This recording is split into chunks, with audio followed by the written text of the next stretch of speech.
What's up, everybody? It's me, your boy, 10 Lives and Tony. Yeah, guys. So listen, we did not do an opening because we're still under construction, and Kira left, and I'm not even on Instagram. I don't even know where she went. So, yeah, having some issues. So what's up, everybody? How you doing? Kira, I lost the Dunham. I lost the 8. Hi, guys. I lost the Instagram thing. Where'd it go? It disappeared. Yeah, that's literally the next tab. It's not there.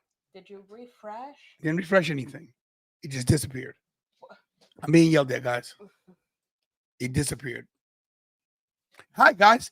We're gonna do AEW tonight since AEW's All In is this Sunday, and of course, we're gonna try to, do a stream depending on what our schedule is. Guys, Kira is under the weather, so she will not be on the show. She might pop in for a second. But yeah, you guys saw the name change. That's why there was no opening, because we haven't got an opening for the Tantalizing Tag Team Wrestling Podcast yet. The names changed, but the content's the same. And we did that for a reason. Kira, the branding with Kira as co-host is a lot better than just me alone. So yeah. Oh, she's sniffling next to me. Oh, you can't change the stream key after you go live. So it's too late? No Instagram? Oh, so no Instagram today. Okay. Well, no Instagram today. Is what it is. So we're gonna just sit here and say what's up to everybody. What's up? Jakey Bakey, yes, right. The best mod in the house. My man Tonka Thomas, two-time cancer survivor, and of course, Max Frost, what's up? I'm pretty sure it's gonna be a light room today. But thanks for being here. Can we get Dynamite on for me? Yeah, so in case you guys didn't know, and in case you missed it, we changed the name. Don't know if you guys saw the exact whole shtick that we did on Facebook. In case you missed it, we'll play it for you at the first commercial break of Dynamite, which starts right now. You're doing Big Bang Theory. I know. It's next to it. Press X. Press X. That's the Big Bang Theory. That's only the Big. Press X. It's only the Big Bang Theory. No, I went to TBS, and you had Big Bang Theory. Mm-hmm. It's not live. That's live. This is wet. I pressed live. I don't know what you did, but that's live right there. There we go.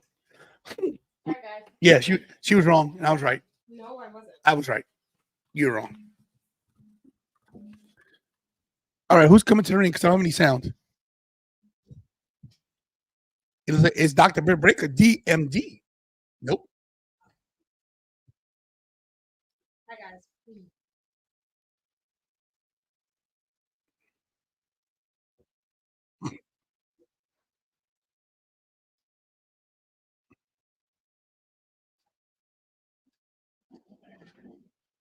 She does deserve a break. She's under the weather. I didn't realize this, but she was sick all weekend and didn't tell me. She was sick from Thursday to Sunday. She's sick now, and she never let on one bit. She looked fine to me the whole time. She hit it real well.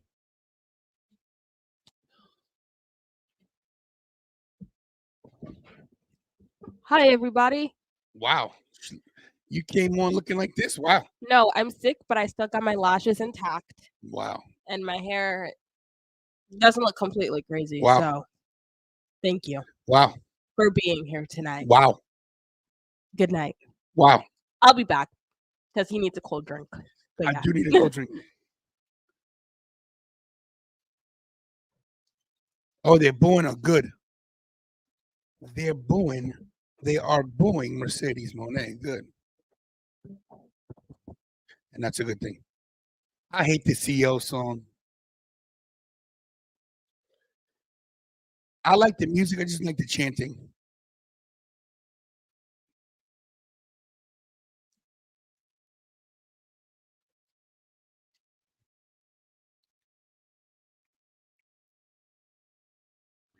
Yeah, I think the same about Britt, that she's pissed off a lot of people too. I wonder what this match is gonna be like on Sunday. This is a tough one to call.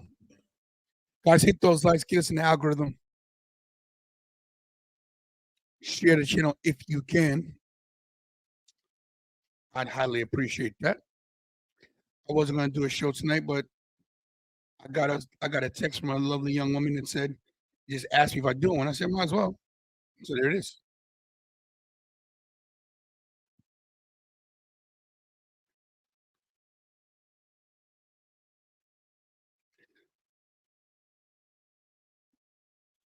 CEO is right. No physicality tonight. That stinks.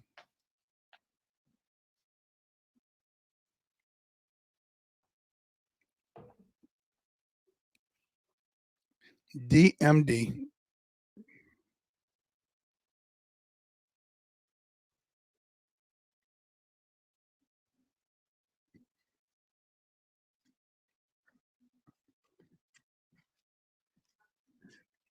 I'm glad they booed her out the building. I love that she's a heel.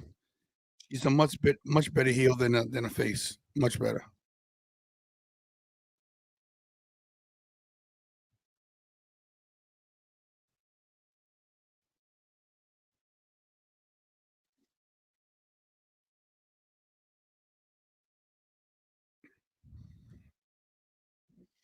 At least the crowd's still with her. That's good.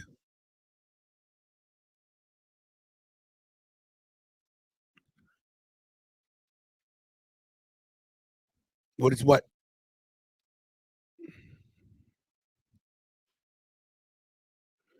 How can you be the future forever? That's impossible. It doesn't mean you're the present.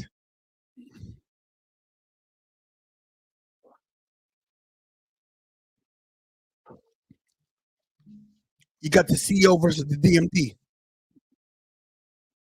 Facts. Facts, humble. Facts. Facts.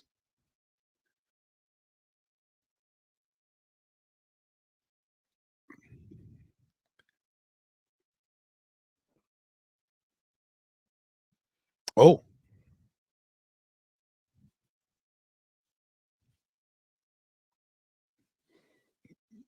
DMD.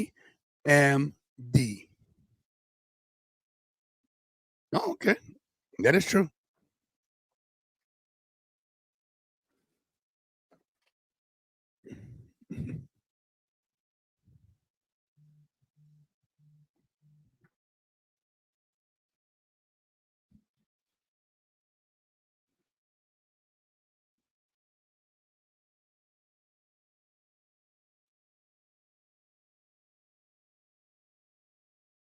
You're trying to shut the F up. Wow.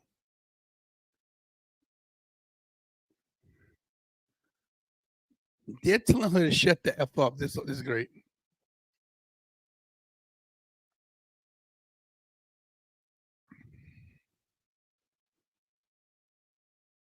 Uh-oh.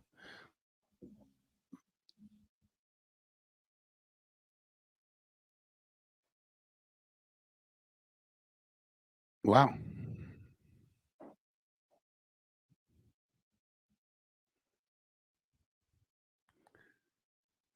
Oh, are you all in?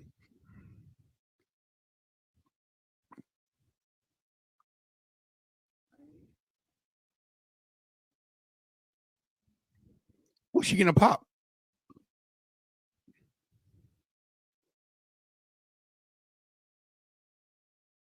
Oh,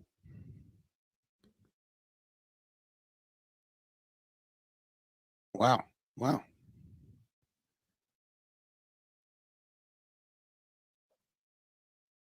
Okay.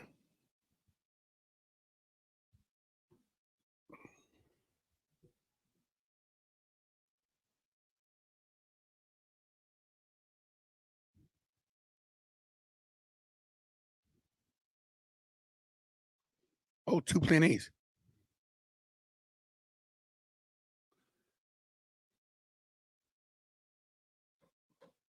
Wow. Wow. She said, whoa. Wow.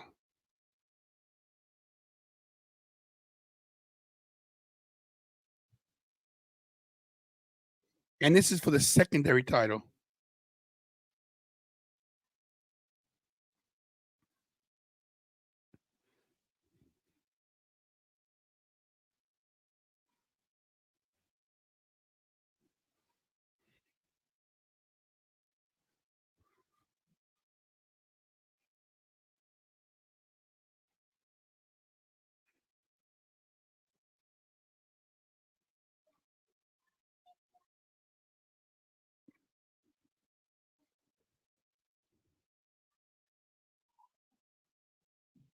Okay.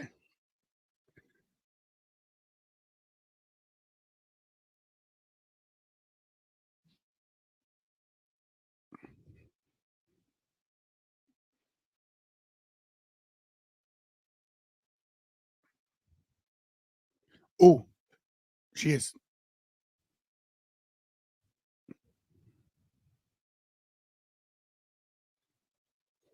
Oh, Britt telling the truth right here. Okay, Britt.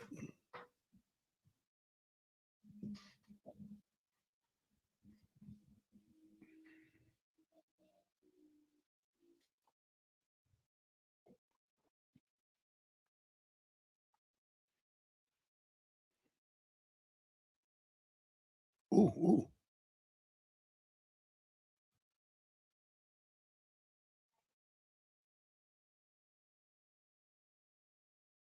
Wow.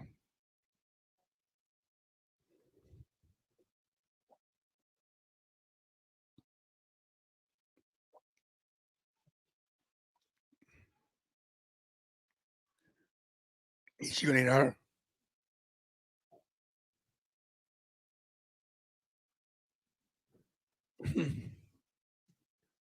Well, she threw the book in her face.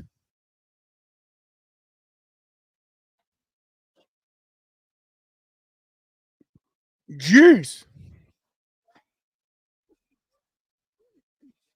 She technically never hit Mercedes. She hit the other chick. Okay. Oh, she grabbed the title. Is that foreshadowing or is that a mistake?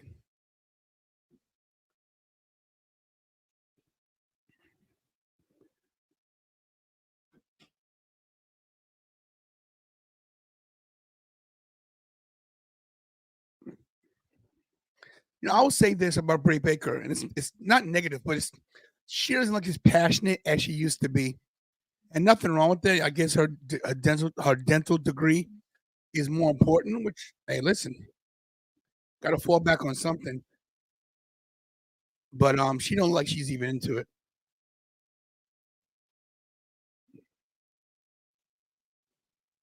Thanks, guys.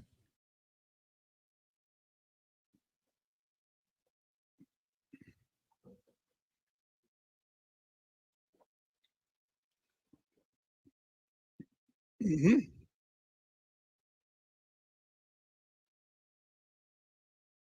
Oh,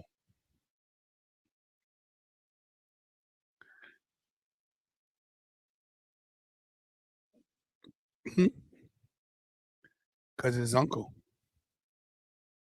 That's true.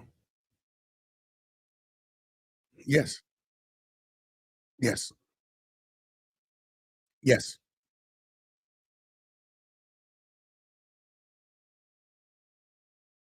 Oh,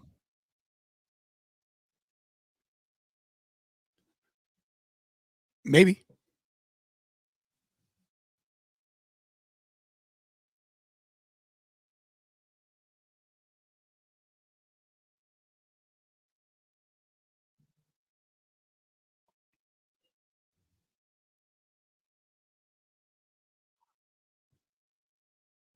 Wow.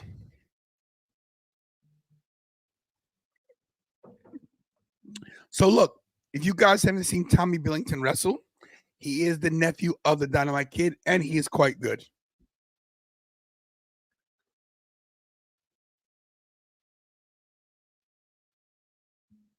So let's see what he does.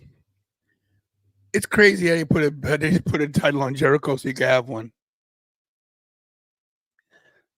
Justin says, as a twin, I wonder if my brother knew he wasn't planned. Nice.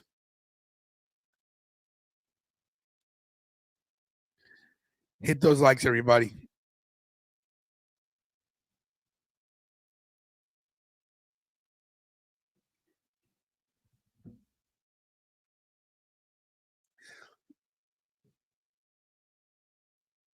You guys know I never usually do Dynamite, but I'm gonna probably do the pay-per-view, the premium live event. So they're playing the music.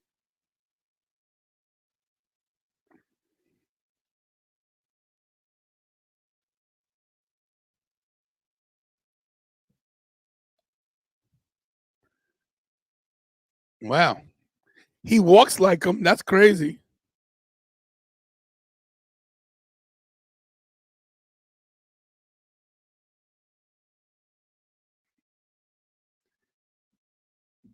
Let's see if he's good.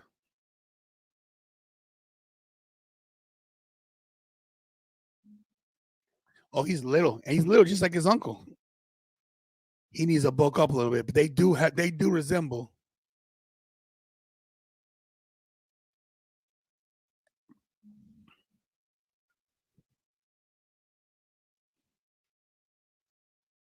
Hello to the lovely Jen.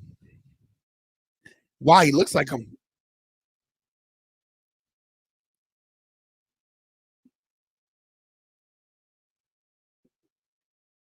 Nice arm drag. Wow, he really resembles his uncle a lot.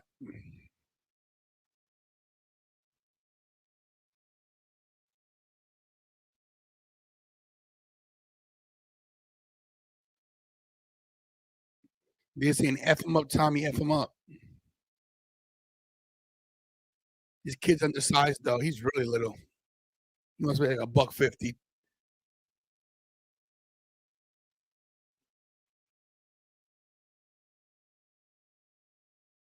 Nice wrestling move. He dresses like him and everything. He dresses like that. Even this. Look at the height. Look at the socks. Even the socks, guys. I'm gonna pull up a picture of Dynamite Kid. You tell me he doesn't look exactly the same, just a little skinnier, but the face looks the same. His tights, everything.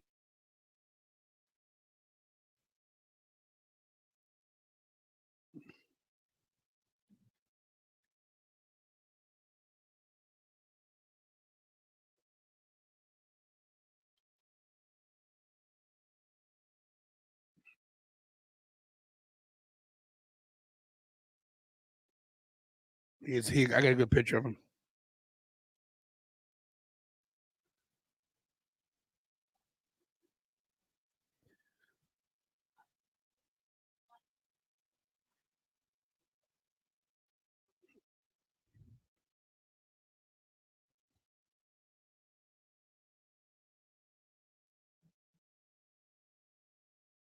Sorry, guys. I'm doing this by myself, so I'm not that good of a producer when Kira's not here. Look at that guy. Tell me that he doesn't look just like him. Look at his socks, guys. See the socks? He should have wore red tights. But look in the face. They really look like each other. All right, so we already saw the contract signing, guys. And this is the whole card for Dynamite, guys, for for the for All In.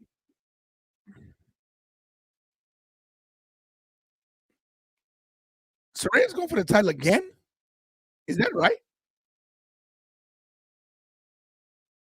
MJF and Will Ospreay face to face. I like that. Trios match tonight. Darby Allin and of course FTR going against the Elite.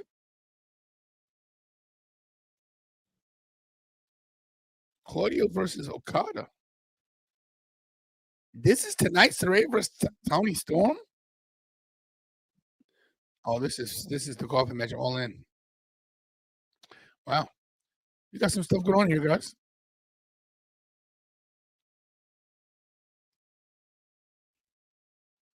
Yeah, I don't understand it. I had a deal. I cleaned house today, so good. Only trash house is me. Nice. What's up, Steven? How you doing? Good to see everybody here today.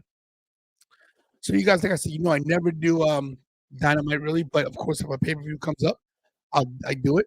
I figured I'd jump on, just say hello to everybody.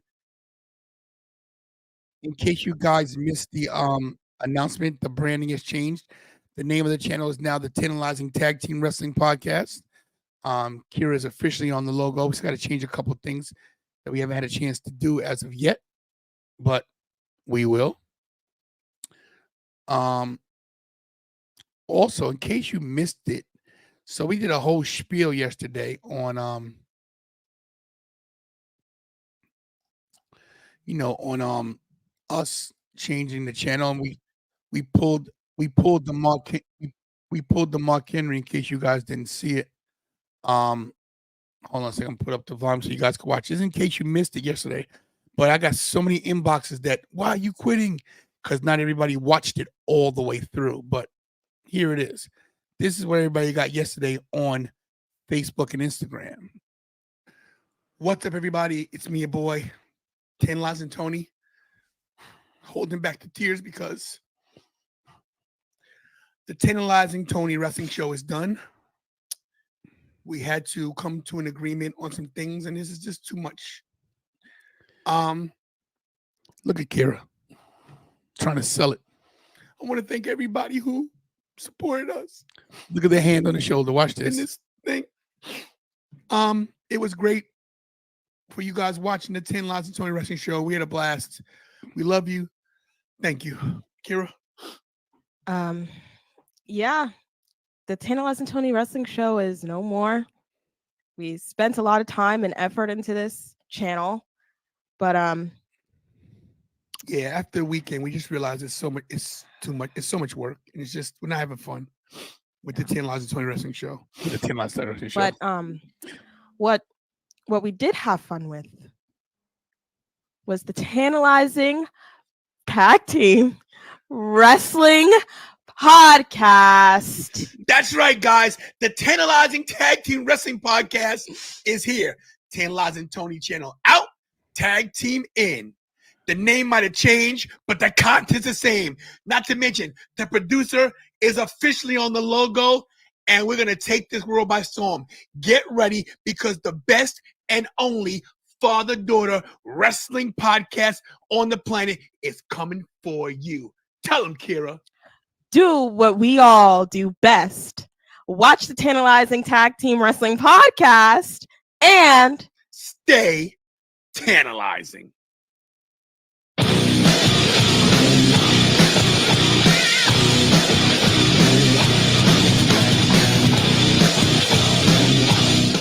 What's up, everybody? It's me, a girl, the producer here.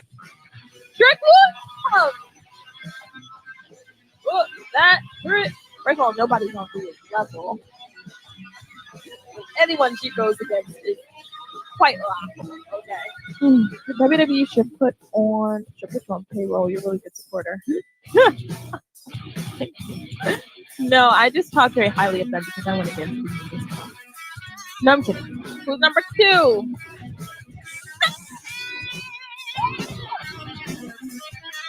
My favorite person on earth. And he's at the Royal Rumble. Yeah. What's up, everybody? It's me, your boy, the YouTube champ. 10 Lives of Tony. I told you! I told you! I told you! I think if you gave him a card and you looked real sad, said, please, sir, please can you subscribe to my dad's YouTube channel? I think they'll do it. Try. Right there, Mike. Try. Please. Oh, Carlito! It's Carlito! Oh my God! New Day Rock.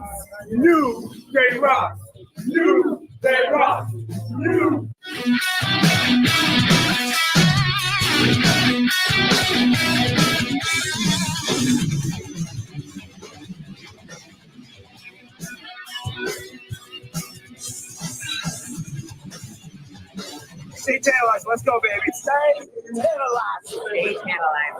tantalized. There it is. There it is right there. There it is, guys. You see the gravitas? You see it? See it? Back to live action. Oh, Big Bill. So yeah, thanks for indulging us. And I wish I had a salmon jacket, but I didn't want to give it away. The Dynamite Kid is on the top rope. But Billington, the diving. Oh, code breaker. Wow. Good for him. What a counter. Good night. Jericho given plenty of time to recover. The leg hook and the win. Good night. The winner of this match, the FTW champion, the Learning Tree, Chris Well, Jericho one step ahead as usual. That's his MO. What a code breaker. But Jericho The has Dynamite relied Kid, Tommy on the Billington was big going spin for that on Bryan Danielson. Will that be he the was case going for this that Sunday? flying headbutt that Chris him, Jericho faces the Dynamite former Kid, and AEW champion, the Chris Gold Benoit used to do. handsome devil Hook. And Hook's got that injury still to his eye from the fireball by Jericho weeks back. Oh, it's Saraya's birthday. Thanks, guys. Enough, Jericho. Just get out of it. Guys! Damn it. Yeah, we heard this earlier. We heard this high guy stuff. Look at it. You stupid bastard. Always forget. Thank you, Humble. Thank you, Humble. Thank you. Thank you.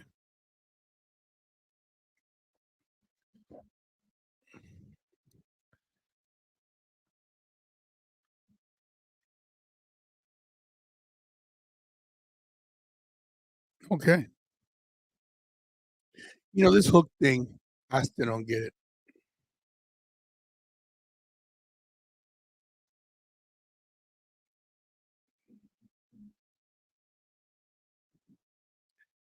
Hook looking like a pirate.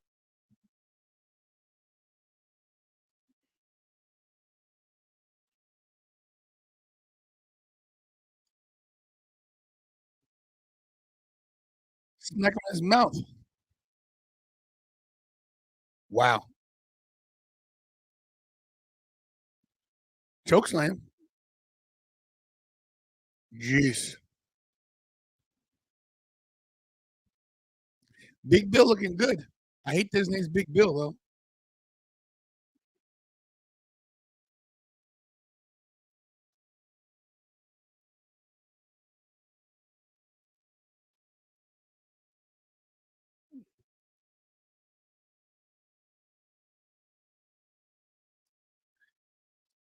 I still don't understand this faction.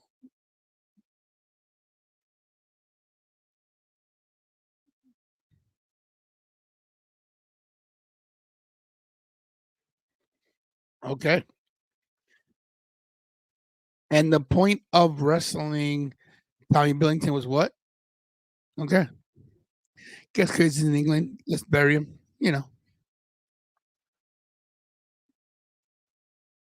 What's our next match coming up? Let's see, guys. Oh, it's called a commercial.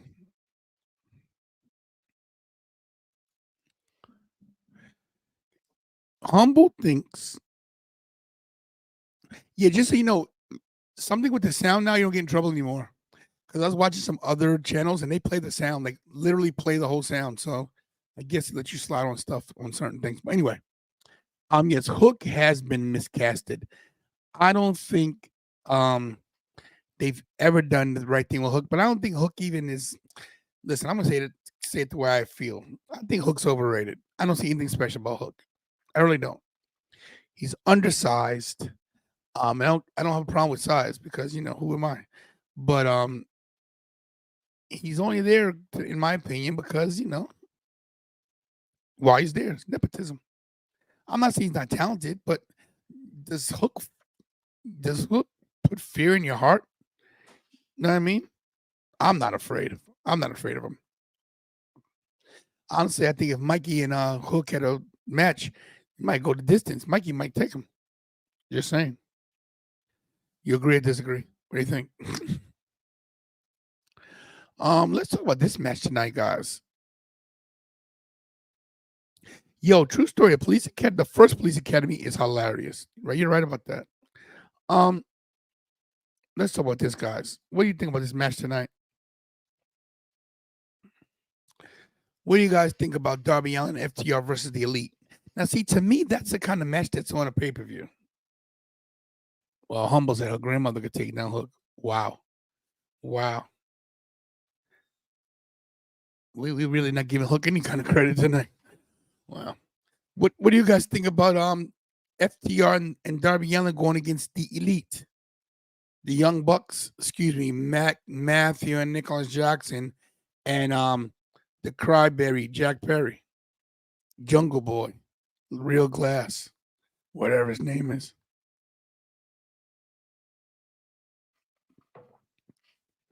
Any takes in the chat on that tag team match tonight?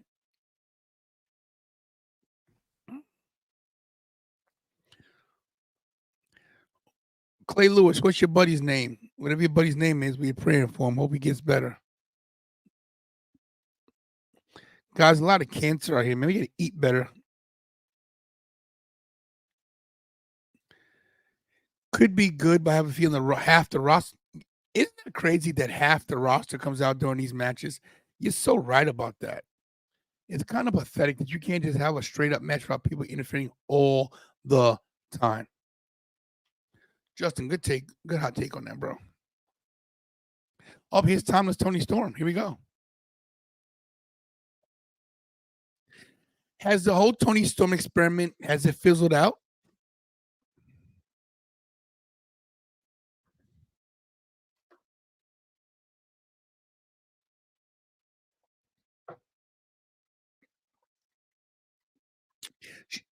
Toni Storm is undefeated in 2024. Has not lost a match. And I don't think she's going to lose to Mariah May either.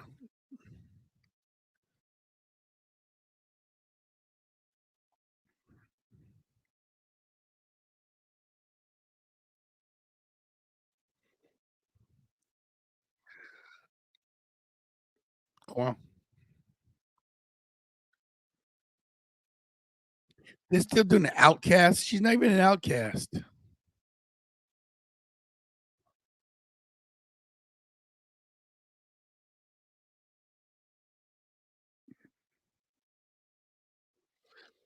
She's had one match all year. She's 1-0. How pathetic is that?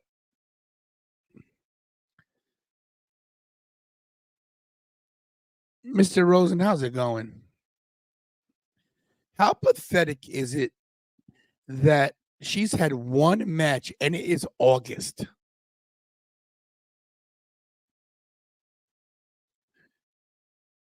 It's August. She's had one match, guys.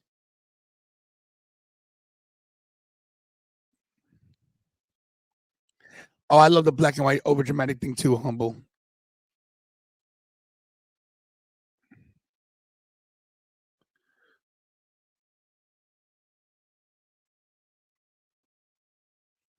My man Blackwell's in the building. What's up, my brother? Always good to see Mr. Blackwell in the building. I agree. But don't give her a freaking title match. You know what I'm saying?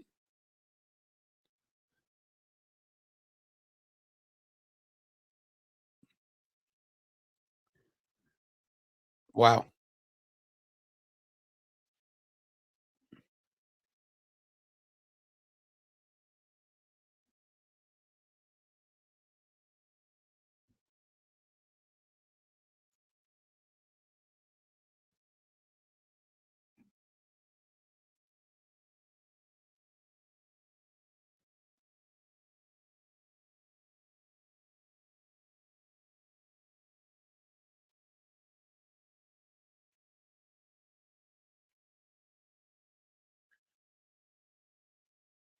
You know, Saraya still wrestles very tentative, if that's the right word.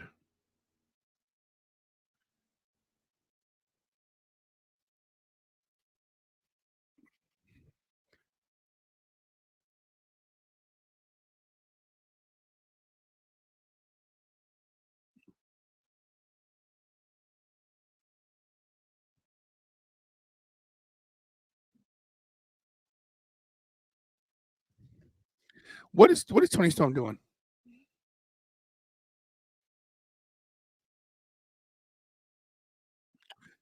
That's true. You do got to protect her, but one match.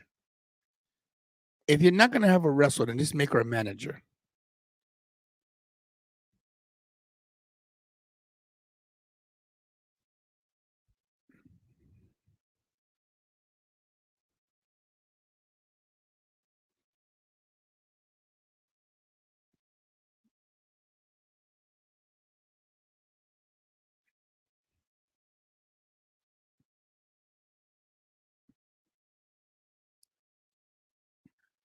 Oh, they're saying Cody. Oh, they're saying Toni Storm.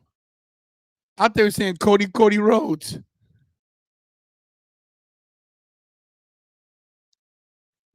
Toni Storm.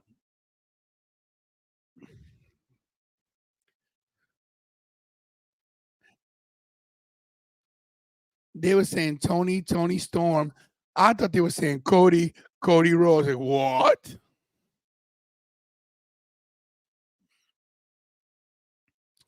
Yeah, Harley Cameron is improving, but I'm so tired of people coming out with somebody. Like, everybody has a faction. Everybody's got a partner. Mercedes has her girl. Saraya has her girl. Chris Jericho got 2 dudes. It's like, does anybody just come out alone and fight?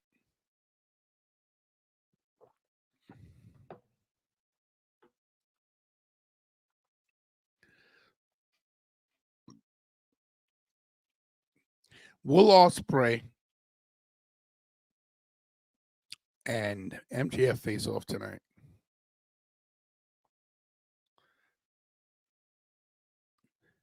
Are we going to see a big chop? Oh, no. She got the boot in her face. She got the picture in her mouth. In her face. Oh, wow. I mean, the boot in the face. I said the picture in the face. It's picture with the boot in the face. I don't know what's going on.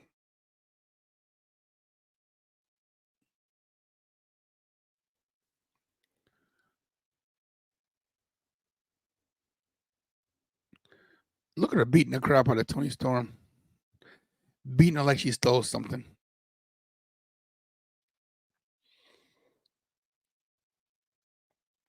Yeah, I don't have a problem with Saraya Page. Wrestling's, not as much. But number one match. Now this is a second match in 2024. It's for the title. It just makes zero sense. What frustrates me about AEW so much is that you never know.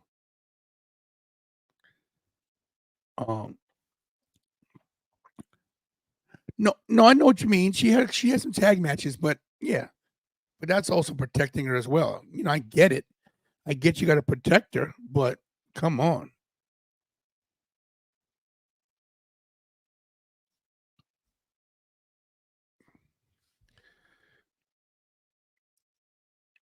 She just doesn't even look like her old self. Like, I get she protects her neck, but she doesn't bump correctly. She walks. Everything's so slow. Like, Paige was a good wrestler. Saraya was a good wrestler, but she doesn't even have it anymore. You know what I mean? Like, if you can't be the best you, then don't come to the ring. And yeah, like Humble says, if you're going to get back in the ring, there's always going to be a risk of you getting hurt. I mean, Daniel Bryan goes balls to the wall,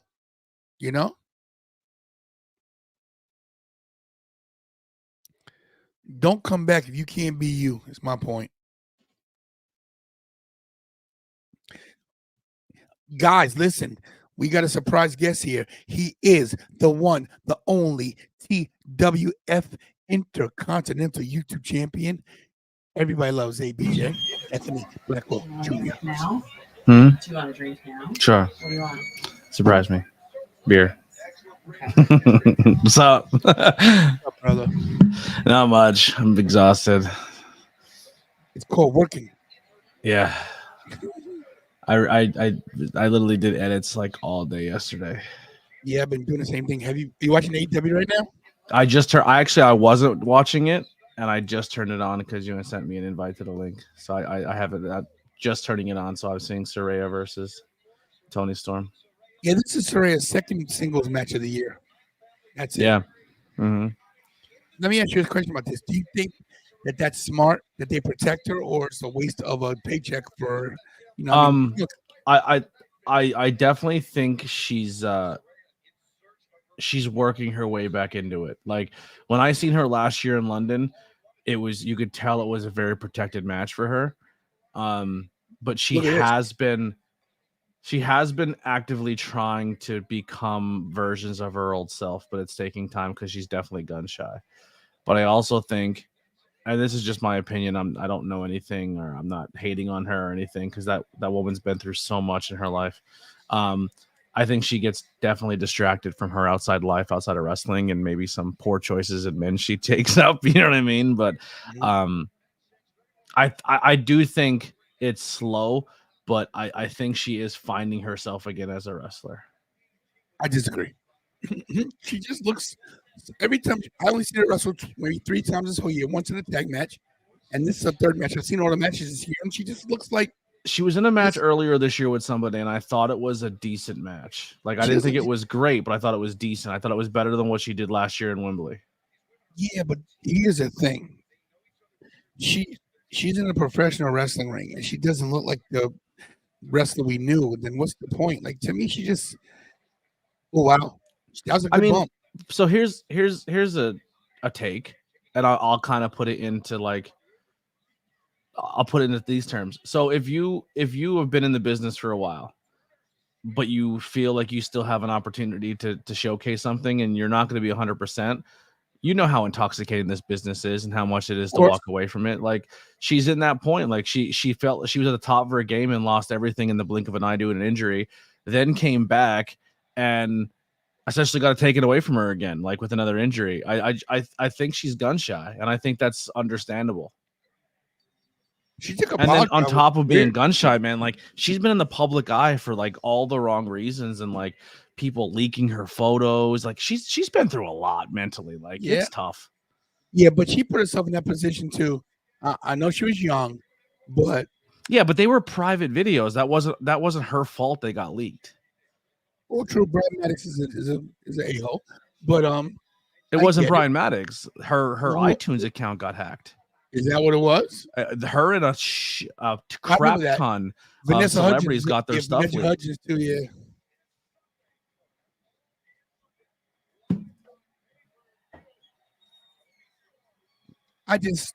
Toni Storm's so good. Oh, there's Mariah May. What you hit her with? A shoe. The same shoe she busted her open with. Wow. Watch out for the shoe.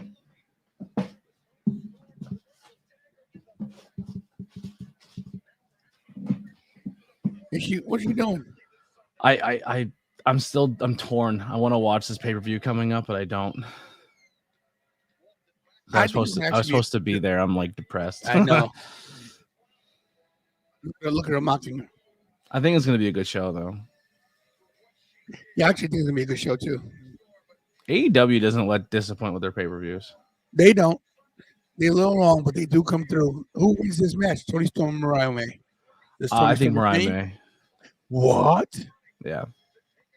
You think Mariah May becomes the AEW World Champion? Mm-hmm.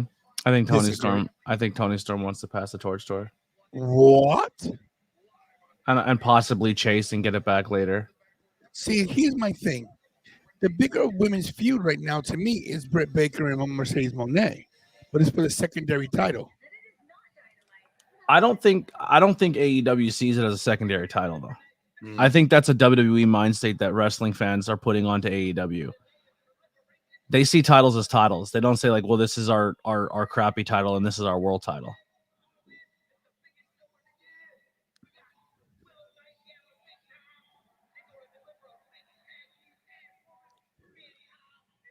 I love how Orange came out with a black shirt. I want to buy that one. That title's ugly. I love you, Willow, but that title's terrible looking. They should hit up Rudy Entertainment.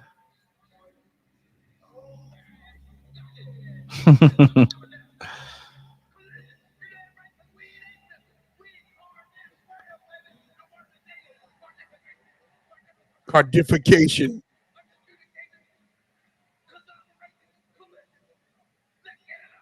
Kyle O'Reilly is such a gem.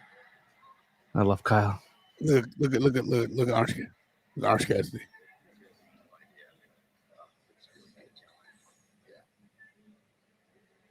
It's my boy Orange. Still, yeah, you know. I don't know. I think he's a great wrestler, but I just, you know. You don't like his gimmick? No. He's different. That hands in the pocket thing still bothers me to this day. That's crazy. Listen, man, you want believability in wrestling, right? That's what. Not always. Listen, everybody complains that wrestling's like the Undertaker. That's a like the Undertaker. He's a zombie. Zombies aren't real, Tony. I get it, but he plays a character in so a does fight. he. You can't put your hands in your pocket in a fight. Yeah, because he doesn't care. But he's so good that he can still fight you with his hands in his pocket. You get knocked out if in real life if your hands are in your pocket. Okay. How do you know? Oh, Floyd trust me. Mayweather puts his hands to his side in a legit boxing match and ducks and dodges and pisses off his opponent. I don't know. When you're skilled, you can do things like that. I don't know. It's called baiting your opponent into a false sense of security. That's what I do in my life. What do you mean Stephen Chambers about Aubrey Edwards? Am I still bummed? What do you mean? What do you mean am I still bummed? That she's been good lately. She hasn't been overselling things like she usually does. I think they told her to tone it down because they're making it all about her.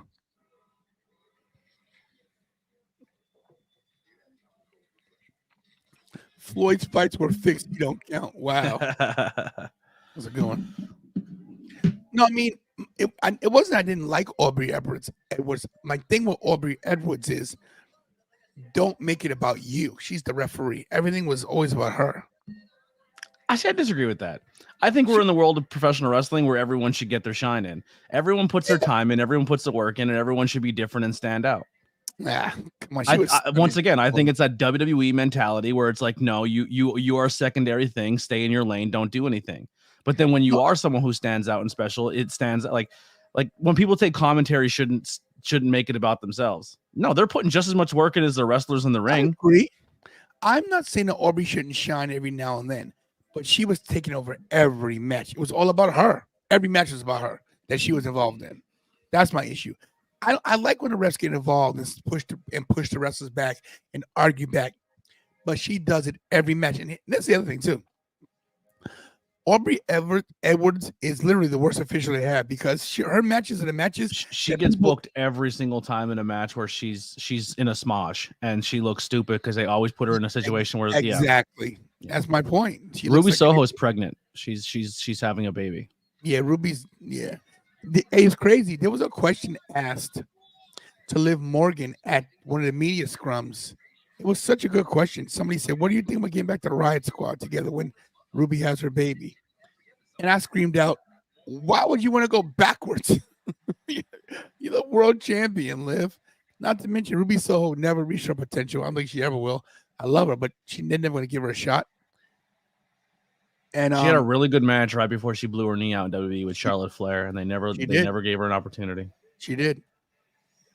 Speaking about blowing her knees out, Dakota Kai's out for 12 weeks. Again. She's Yikes. done. Humble said she wants Jamie Hayter to come back. I think Jamie Hayter comes back to even the odds with Britt Baker because I think you're gonna have Saraya. I mean Mercedes Moné and what's her name? Camille are gonna be 2-on-1 the whole fight, and I think Jamie Hayter comes back and evens the odds or makes a run in or makes a big appearance at Wembley because she's another big European, like UK star. I think we see Hayter at London. Maybe. Yeah, man. Rosen is right. Dakota Kai is she's fragile like a box of glass. This is pro wrestling. It's hard business. Nah, but she's hurt all the time. And now it's a meniscus. She's had over the past 3 years, she's been out more than she's in. Mm-hmm. She looked like where are they at right now? Cardiff. They're in London? Yeah. Cardiff, Wales. Tegan Knox is hurt too. She's another one that's built like a bag of ice chips. I wonder if there's any people I know in the planned security. They're nuts over there, man. London is such a good wrestling crowd. Hey, let me ask you a question real quick. Did you see the swerve with me and Kira on Facebook? Did you see the swerve? Yeah, I seen that. I got so many inboxes like, "Yo, you had us. Where's your salmon jacket? you brought your inner Mark Henry out." So what's the bit? Like what's it was just a. So we're brand changing. So we're going from 10 Lives to 20 Wrestling Show. With our official name changes in the Tantalizing Tag Team Wrestling Podcast. Okay. Yeah, because we wanted to highlight Kira more. So she's on the logos. I got to fix the logo that's above my head. We got to fix a few things in the opening, but officially the Tantalizing Tag Team Wrestling Podcast because that's the same name as the actual podcast. So that way, no confusion. YouTube channel, the podcast, same name. Easy to search. Not to mention Kira gets her shine she deserves. She deserves. Look at this guy coming down with his USA gear on. I love the black. I love the black scarf. He said, "Got me food." I asked my $50 back. Yeah, I fooled a lot of people. Some people didn't watch the whole thing. Some people only watched the first 30 seconds. I didn't know if you were doing if you were going to give up live streams and just focus on podcast content. No. I didn't know. I didn't know. What is it? Just a name change, or are you changing up your style of content too? It's a name change. It's a name change. What about your brand new title you just got? What's it say? It has my It logo. has your channel. Oh, it does have your okay. It has that logo on it. I mean, we could. I have 2 side plates for us on it. Okay. Yeah. Not to mention, I can always get another one made. I know a belt guy. Maybe I get a Tantalizing Tag Team. We need triple threat titles. What's that? We need Trios. triple threat titles. Trios Yeah, titles. trios titles.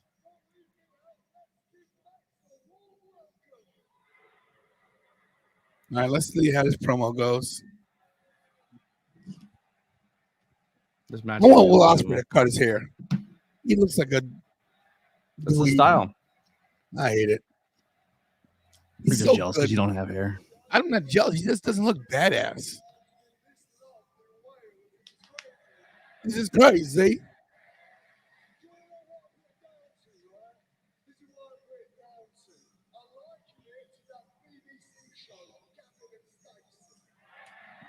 Okay.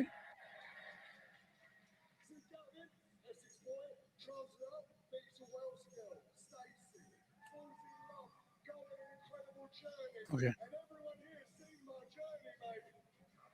You've seen your journey, mate.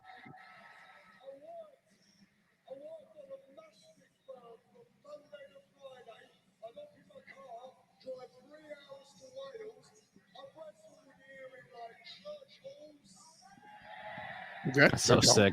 Yeah. He knows all the spots. Mm-hmm. And this is another reason why I connect more with this company, because it feels like the talent don't forget where they came from. I agree with that.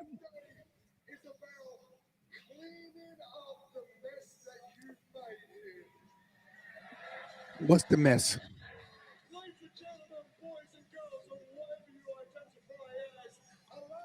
What do you identify as?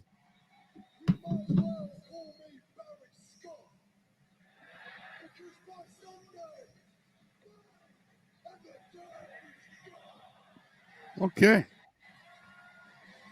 You can't one of our audios, not mine. I'm looking at my levels. That's nothing's bleeding through. Yeah, we've been having audio issues with our mics. They cut in and out. Unless let me make sure my mics are set properly. Yeah, I'm using my Zoom.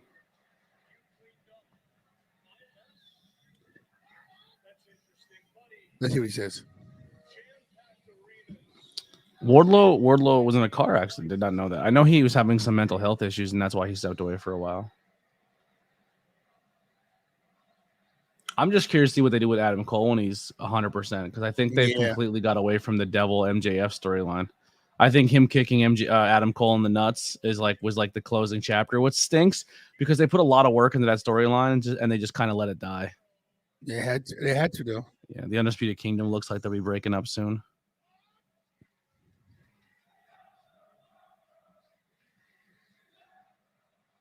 They tell me shut that up. Just think 1 year ago, he was the biggest thing going into Wembley as a babyface, and now he's the biggest heel. Yeah.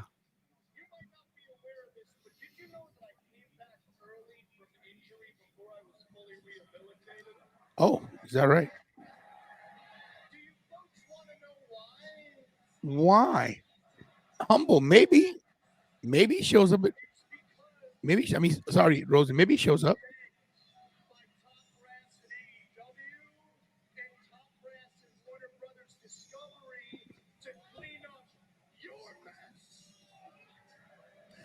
Uh-oh.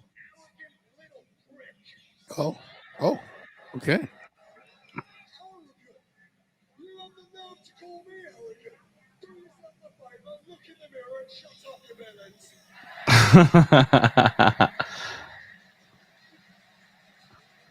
Okay.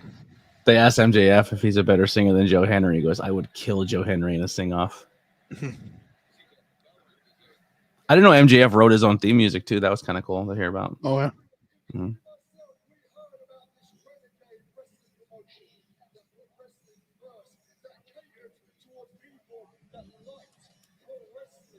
The people who love pro wrestling. I can't do it. I can't do it. I love pro wrestling. Pro wrestling is way better than sports entertainment. I said it. Agreed.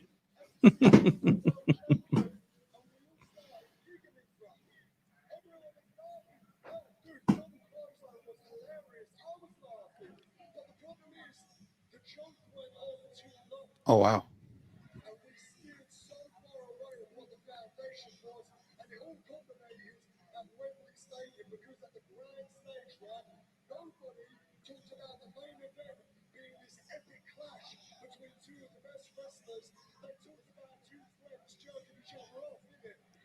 Wow.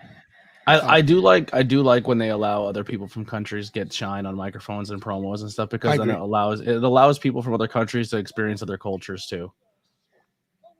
Like half these slang words, like most Americans like what? And they're like because they hear it so much, like, oh shit, like I'm more adept to the culture, you know.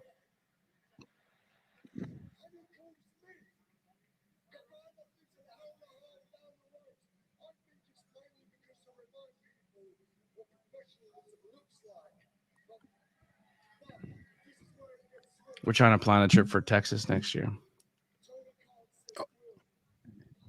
All ends in Texas next year. Wow. Shots fired.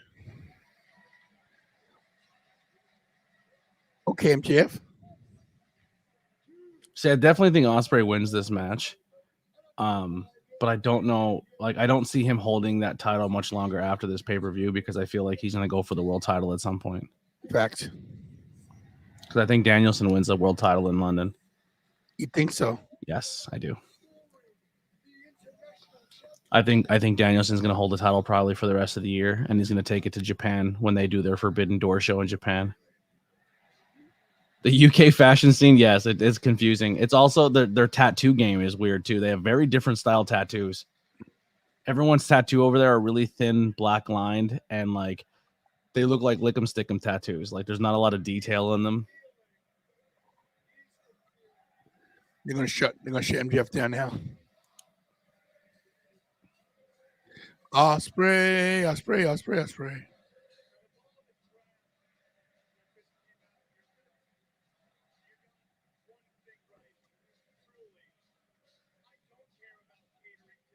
Oh. Wow. What is that?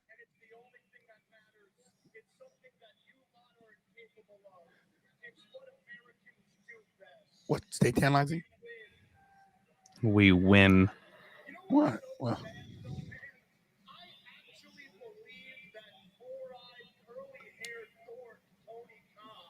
Wow.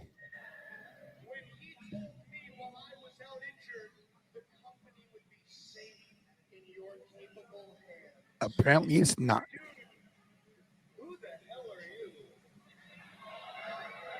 Call Big Bucks Bobby Dimitri.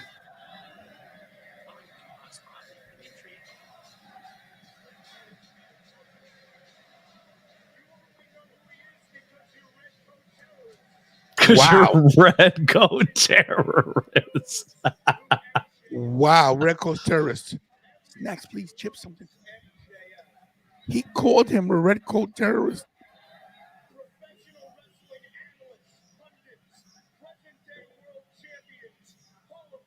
Oh.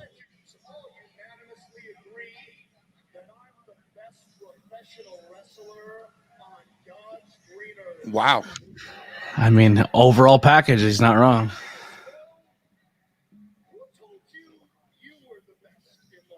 Oh wow, that's true. Who did tell you?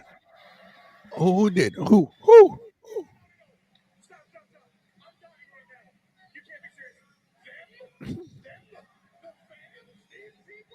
I love it. That is so sad. These people know nothing about professional wrestling. And do you know how I know that's true, Will? Because they're like your matches. So you be the feeling all you want from. Because Friedman. You know what's interesting about this build-up too? Oh, I'll hold off. Wait, I'll wait till the promo's over.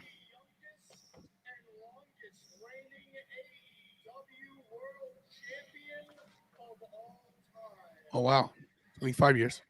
Calm down.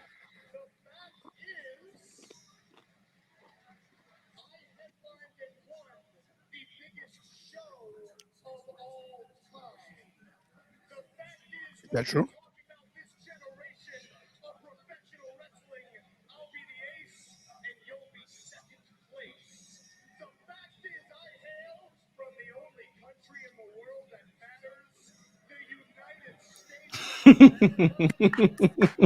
He's right. USA, USA. USA.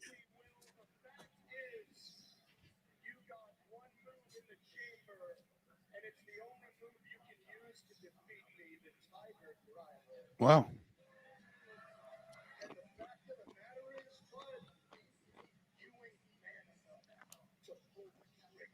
Wow. Tell him.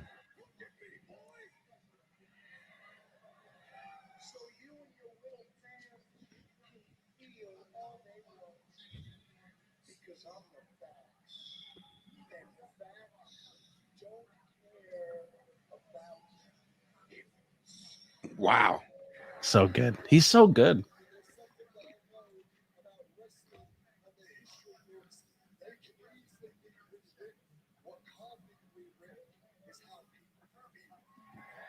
That's true too. Mm-hmm. Yeah, they're cutting a good promo.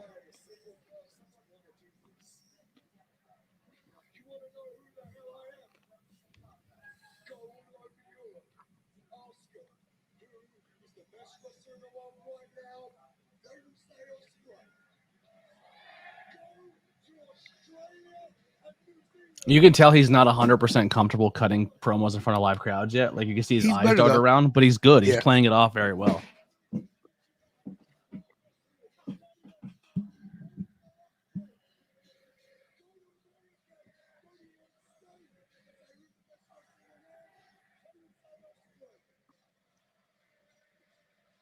Okay.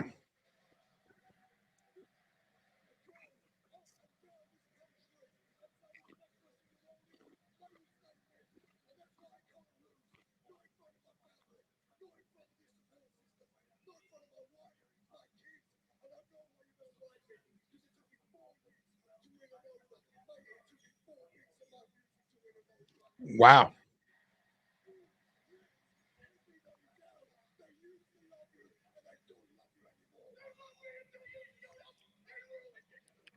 There it is. There it is. There's the meaning behind the promo. He just broke. He just broke. So good. So good. And just like that, MJF's crack shows of why he is right Yes. now. So good.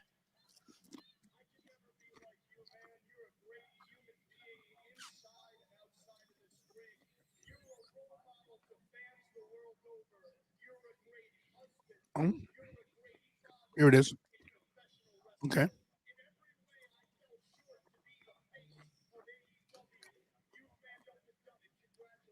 Okay. But where's the hook? Where's the hook? Where's the hook?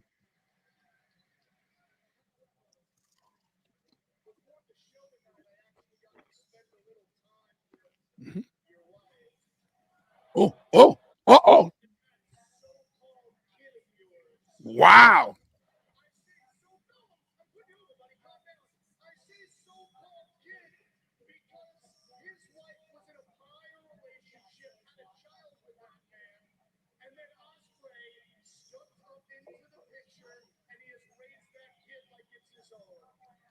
Wow, they're going real here. This is crazy.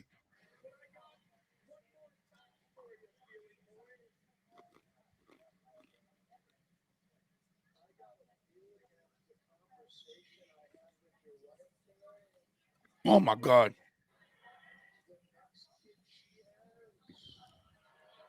Oh, might be mine.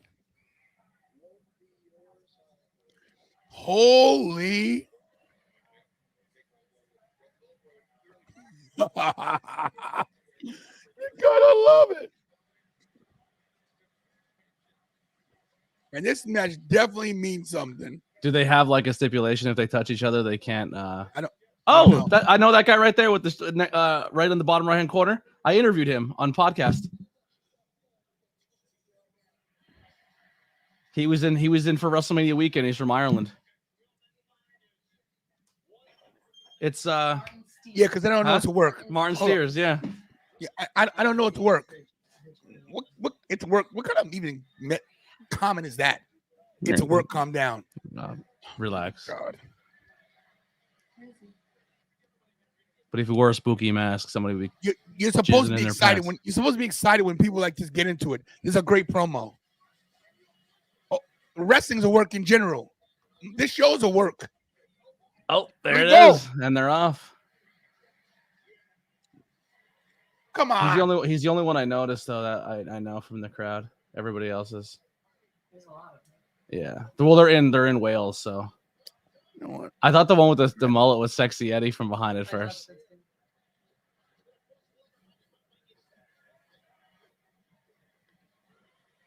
I'm so done with dumb comments. Banned.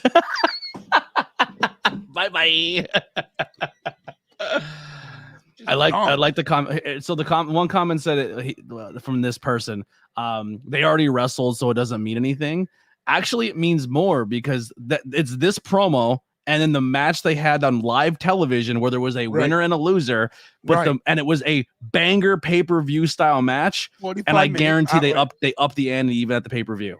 And that's the difference between Mondays and Fridays and Wednesdays. I agree. He busted him. I can't wait for the day where people stop listening to internet commentators who talk about pro wrestling and say AEW Brainbuster? doesn't have storylines, because if you watch it week to week to week, they have plenty of storylines. It's just people don't pay attention week to week.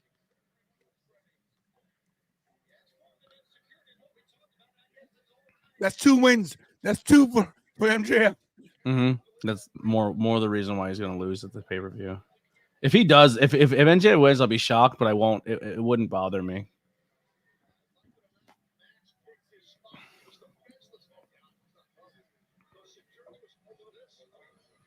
Tiger Driver? Pedigree. Tiger Driver. Oh, he was going to go for Tiger Driver. Oh. I thought he was going to do Pedigree.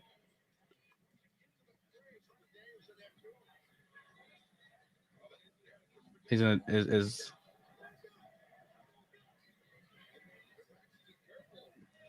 out. I don't think they'll go an hour again just because the card's so packed, but I definitely think they're gonna pull out some stops. I like how he's altered this belt into the American title. I love it. Yeah. Do you see Jungle Boy's new title? No. Jungle Boy changed the TNT title, but like Did did he? it all himself and made a whole video online about it. Like forged it himself and made it himself. It looks sick. It's all black and then it has like blood splatter on it. Oh wow. Yeah. I kind of like when they let the champions in AEW kind of modify their titles a little bit and make it personalized, because then like when you buy a figure or the merchandise of it, it's like, oh, I want that version of the title. Like I kind of like it. I kind of like the variety, you know? Have you seen that skinny Batista got? I seen his hair. I didn't notice his body though. Oh yeah, he did slim down a little bit. He's getting old though. It's hard to maintain that body. Of course it is. I mean, look at Goldberg. Goldberg is slim now too.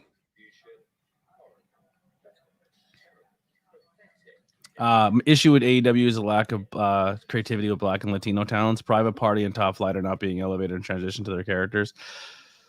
Yeah. I mean, listen, I'm a fan of Private Party and Top Flight, but I don't know if even they would probably say they're probably not ready to be top Prime level time. tag teams yet. Yeah, you know what I mean? Like acclaimed are they're a top team. They're, you know what I mean? Like they know how to rise to that occasion. Like even some of the guys in the Dark Order, like some Dark Order guys struggle, like they're struggling to connect. The Lucha Bros are great, but the problem is at the time when the Lucha Bros were hot, they only really had the Bucks that were like an elite tag team that can go with them. And then we've seen that match so many times, and they leaned heavily on those two people that like they kind of went to the well too many times, because it was just like FTR, the Bucks, Lucha Bros, and the Briscoes when they would do ROH shows, because they couldn't go from ROH to AEW because of the TV deals. But it was like those four tag teams kind of holding it down. But it has elevated teams like the Acclaimed, and it has elevated teams like the Guns and people like that. Like tag teams have risen to the occasion, but some have tried but haven't really grabbed the audience the way they should. No, I agree with that. But like Stephen Chambers says, Top Flight has been injury prone. And to me, Private Party, to me, they'll never be. To me, it's not just they're undersized. They're not charismatic to me. They're good wrestlers, but they have no charisma. Yeah, they're very good wrestlers, but they have a hard time finding themselves and connecting to an audience. I think that style of characters just doesn't resonate with people anymore. Like even the Street Profits, they're good, but people are sick of the cups and the dancing and the like. They want to see a different evolution of them. I want to see Montez turn heel and go on his own so badly. Oh my God. I think it'd be a waste for him. No way. I don't think they would use him as a singles guy. I do. I think he'd be so great as a heel. You think in the landscape of WWE right now they would make him a singles push? Yeah, they would. I think because I think he's good enough to hold it down. He's got a lot of charisma. I think he's good enough too, but I don't think WWE would use him in that light. They have people like Chad Gable and all these really big names that they cannot push, and they become squash fodder people. And you think Montez is the guy they're going to pull the trigger on? I do. I don't see it. I do for two reasons. One, he's African American. Three reasons. One, he's African American. Two, Bianca Belair. And three, he's that good.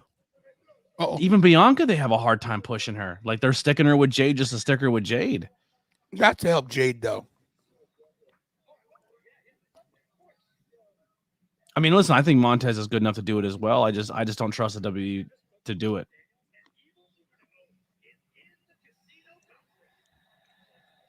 And with the look at this. With people saying that Swerve's title reign is worse than Big E's, I think Swerve has had a good, like when his title matches are on, they're good.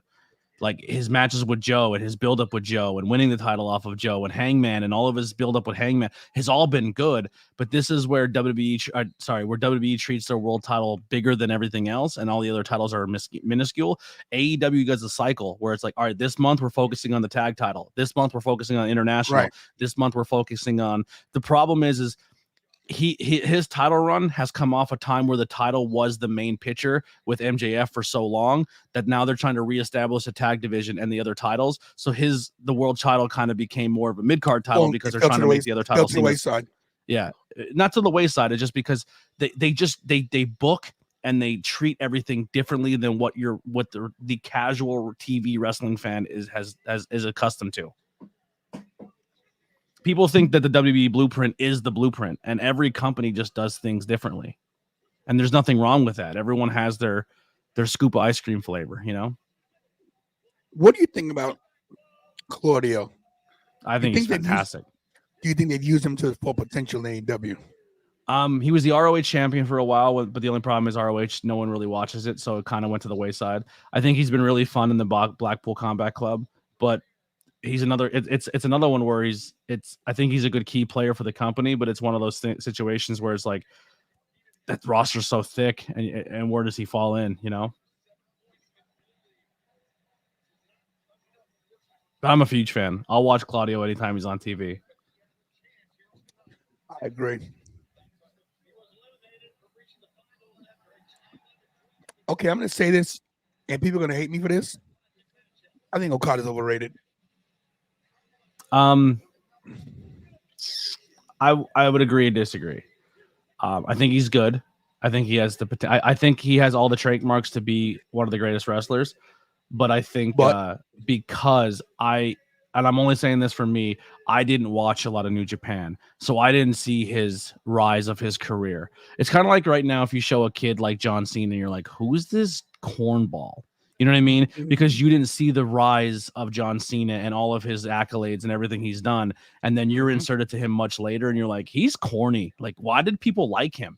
And I think that's what a lot of American fans are seeing, is they're seeing an older Okada that they didn't watch him grow and watch his entire career in Japan. So they don't have the same effect because they just didn't really see him at that level. And I think I fall into that trap where a lot of people like lose their minds that they see Okada. And to me, it's just like, oh, here's another Japanese wrestler. Like same with Shinsuke. When Shinsuke showed up, I was like, Shinsuke had to re-earn himself in the American audience, like people like us, because we didn't follow Shinsuke when he was in Japan, because a lot of us didn't watch New Japan wrestling. But they booked him well in NXT. He was booked great in NXT. But NXT is kind of like ROH. Like people only watch the takeovers. People didn't watch week to week. That's true too. You know, I ask you this all the time, and I'm gonna go through this one more time. Don't you think AEW has too many titles? And you're gonna say no, of course. No, I don't. Why? I still don't understand why not. They have too many belts, bro. Do you want me to go through the list again and count? Let's do it again. All right. How many titles does AEW have? I don't even know at this point. You got the AEW title. You got the American title. You got the Continental title. You got the six-man title, the trios title. You got the tag title. You got the TNT title. That's six right there. I think I'm missing something else. All right. What else? Let's pull it up. I love it. We do this all the time. So you have the men's world championship. You have the women's world championship. The TBS championship. Can you share? Yeah. Well, I'll just go on. I'll just list them. Yeah, the men and the women's world championship, the TBS championship, the tag team champions, the AEW American Championship, which is your international championship because it's just renamed right now, the TNT Championship, the Trios Championship, and the Continental Championship. So they have 8 titles. FTW Championship is there, but they don't recognize it as an actual champion. It's a gimmick title. So they have 8 titles. Okay. Now they do showcase ROH championships every now and then, but that it's a different company. That's like if the NXT championship came up, so we're not going to count that. I'll give that to you. Okay. Yeah. So far, we're on the same page. So WWE has 2 men's world championships. Yeah. They have 2 women's championships, so that's 4. They have an Intercontinental, a United States, a Speed Champion, 2 sets of tag team champions. Championship. I'm going to argue it's that on the website. It's on the website. It's on the website as a defended title. Go ahead. 2 men's tag team championships and women's tag team championships. So that's 1, 2, 3, 4, 5, 6, 7, 8, 9, 10 championships. The AEW's 8. Yeah, but and technically WWE has 3 world championships because they still recognize Cody as the Universal and the Undisputed. Shut your mouth. Listen. So who has more titles? But here's the thing. They're spaced out on 2 different shows. They put every title here on one show. Like Cody, yeah, but didn't we complain so long at the IC championship, the Universal champion, like for the longest time, we're like the IC championship is not taken seriously, and they didn't start taking it seriously until almost a year and a half ago when Gunther got it. People were crazy that they didn't showcase the IC championship. The women's tag team championships are a joke. The tag team champions are kind of a joke right now. I don't agree with that. I think the tag team titles are not a joke. I think that the Raw tag team title with Judgment Day holding them was good. I also think that the new Bloodline holding the tag team titles are good. Listen, everybody can. Yeah, but if you're not a Bloodline guy or a Judgment Day guy, the championships have been held up by 2 factions for almost 2 years now. My point is this: what I'm trying to get at. AEW's world title, right? You got that Continental title and you got that International title. Yeah. Those titles look like heavyweight titles to me. Like they look like they could be heavyweight championships. They don't decipher what those titles are. We know the IC titles, It's the Intercontinental title. It's their secondary title. They play their titles like they're all first titles. Like you even said it. The TNT title is not used as a secondary title. Yeah, they want all their titles to feel just as important. If you're a champion, you're a champion. But the world championship is the one everyone strives for. See, I can't. That's like, okay, so you're telling me that the TNT titles is as important as the world title? If that's the case. So can I make a counterpoint to that? Let's go storyline wise. So we've watched Roman dominate the company for 2 years with the world championship that no one seemed to want. Three and a half years. No one seemed to want it. And it was the same 3 guys going for the title every time. When MJF had the title, everybody in the company that wasn't holding another title was going after his title. He felt like he was being hunted as a world champion the entire time. I agree with that. But my point is that those other titles make it seem like the world title. Okay, look, who's the champ right now? Swerve, right? Swerve's not even billed as a world champion. He just looks like a joke right now. They've dropped the ball with him because he's about to wrestle Danielson for the world title. Yeah, in a main event, we already know what's going to happen. That he's going to lose. We know that Swerve's losing that title. It's going to be a great match. But you don't want to see that match? Of course I do. But the point is that it never seemed like a world title run because of all the other titles, in my opinion. I think that Continental title, that international title, like, to me, Ospreay. Well, let me ask you a question. What's going to be the better match? Ospreay versus MJF or Bryan Danielson against Swerve? It's a coin toss. Sure. It is a coin toss. And that's good. Yeah, but the point is that the world title should be the one like people are like, oh my God, this is what we needed. This is what we wanted. It's the world title. So growing up in WWE, I didn't care that Hogan was the world champion because it was boring to me. So you can take the world championship and throw it away. And then I was like, okay, let's care about other storylines. And that's where my Mr. Perfects and the Roddy Pipers and the Jake the Snakes and everybody stood up and became this great champion. WWE latches onto one guy and they ride that guy for 10 years. And if you're not a fan of that guy, you're kind of stuck. And you're stuck watching only one storyline because they only focus all their attention and focus into one thing. And then everything else is kind of filler. Where AEW is like, all right, this month we're focusing on this. Next, and they rotate and they give their talents breaks. They give like, hey, go home and chill for 6 months. We got it. You know what I mean? Like I like the way they go about it. But when the talent shows up, they put everything they have into it. And that's when you have injuries and stuff like that. But it just feels like, I don't know, when I turn on a Wednesday night, I feel like I'm watching a wrestling show. Like I feel like there's a reason for it. It's not just promo, story. Like, you know what I mean? Like, oh, we're gonna tease this really, really big, exciting matchup tonight, and it's gonna be 2 of our top stars going at it for the main event, and they build and talk about it the whole week, the whole show, and then at the end of the show, you're like, I'm not even excited about this match because I know they're not gonna give me a finish. And 3-hour shows goes by where you only talk about one match that you know is not gonna be a clear finish. That annoys me. I agree with you on that, 100%. But you mentioned Hulk Hogan. That's why I put his picture up. Have you heard the new thing with Hogan? Oh, that he said he's not a racist? So this is what happened today or yesterday.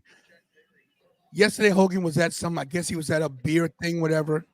And he says, you guys are going to body slam Kamala Harris. And he was calling Kamala, like the wrestler Kamala. You want me to slam Kamala? You know, that was number 1. And he goes, yeah, we don't know if she's black, if she's Indian. And he goes, how?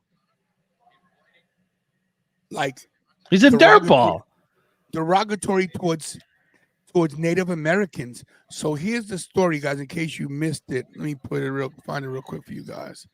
Here it is right here. Hulk Hogan jokes about body slamming Kamala Harris. Wrestling legend Hulk Hogan joked about body slamming Vice President Kamala Harris in front of a fired up crowd and questioned her racial identity. I'm not going to get videotape into my- it because it's going to turn political, and we're not about to do that. No, no, I know no, this it's is not. No. wrestling, but it's just like this is the side that says they don't promote violence and hatred, and they don't understand why people get so angry at that side because all they do is we're the victims here. Like, no, this is what I'm talking about. They just promote violence and challenging people's races. Like, what are we joking at this point? Like, this is one side of our political spectrum, and Hulk Hogan wrong. is a part of that. That's disgusting. But listen to what he said. And I quote: Is Kamala a chameleon? Is she Indian? Hogan asked the crowd before using outdated and stereotypical greeting associated with Native Americans. They don't even want to say it. The video stopped after he was saying he was going to get heat for that one. That was not me. That was the beer talking. And just for the record, everybody, I messaged Hulk Hogan on Twitter. I inboxed him. I said, "Hey, would you like to come on my show and explain yourself?" Of course, no response. Well, I tried, of course. But bro, people still love Hulk Hogan. And when is this gonna stop? This stupid I'm telling you right now, and I don't care if this sounds disgusting and if people hate me for it. I am relishing the day that man leaves this planet, and I'm gonna throw a party. Wow. He's a trash human being. He's a trash human being.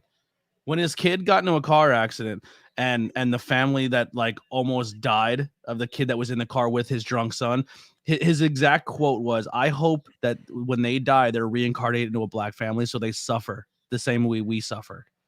Like that, that's deep-seated hatred. Like is that what he said? Yes. He's been caught. He didn't just say the N-bomb once. Oh, I know he that. Said, I know that. He has a history of saying racial stuff. He's trash.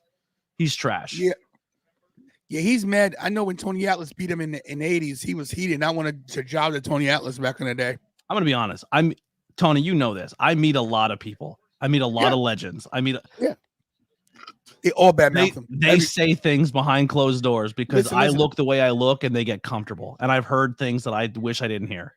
I can tell you that I know people too, and I've heard the same thing that, because I'm this way, he said things like, "Oh yeah, like it's crazy."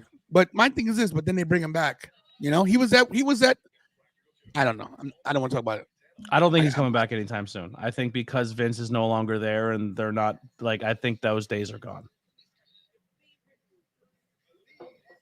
But hey, when fans clamor every time a legend walks in the door, that's what happens. Is anyone surprised by Hulk Hogan's comments? That's a good question. Is anyone surprised? We already got rid of the Warrior. Now we got rid of Hogan. You know, it sucks because I'm trying to collect like these figure lines, and every 3 months I put a new Hogan one out, and I want to collect the entire thing, and it just sucks because I have to own a Hogan figure. Yeah, Brooke doesn't speak to me anymore here, huh? Is that true? Yeah. Well, that was Brooks. The reason why his first racial allegation came out because she had a black boyfriend, and he said racial things about the black boyfriend. Yeah, he claims to be a born again Christian, and that's why you can't throw the term Christian around because,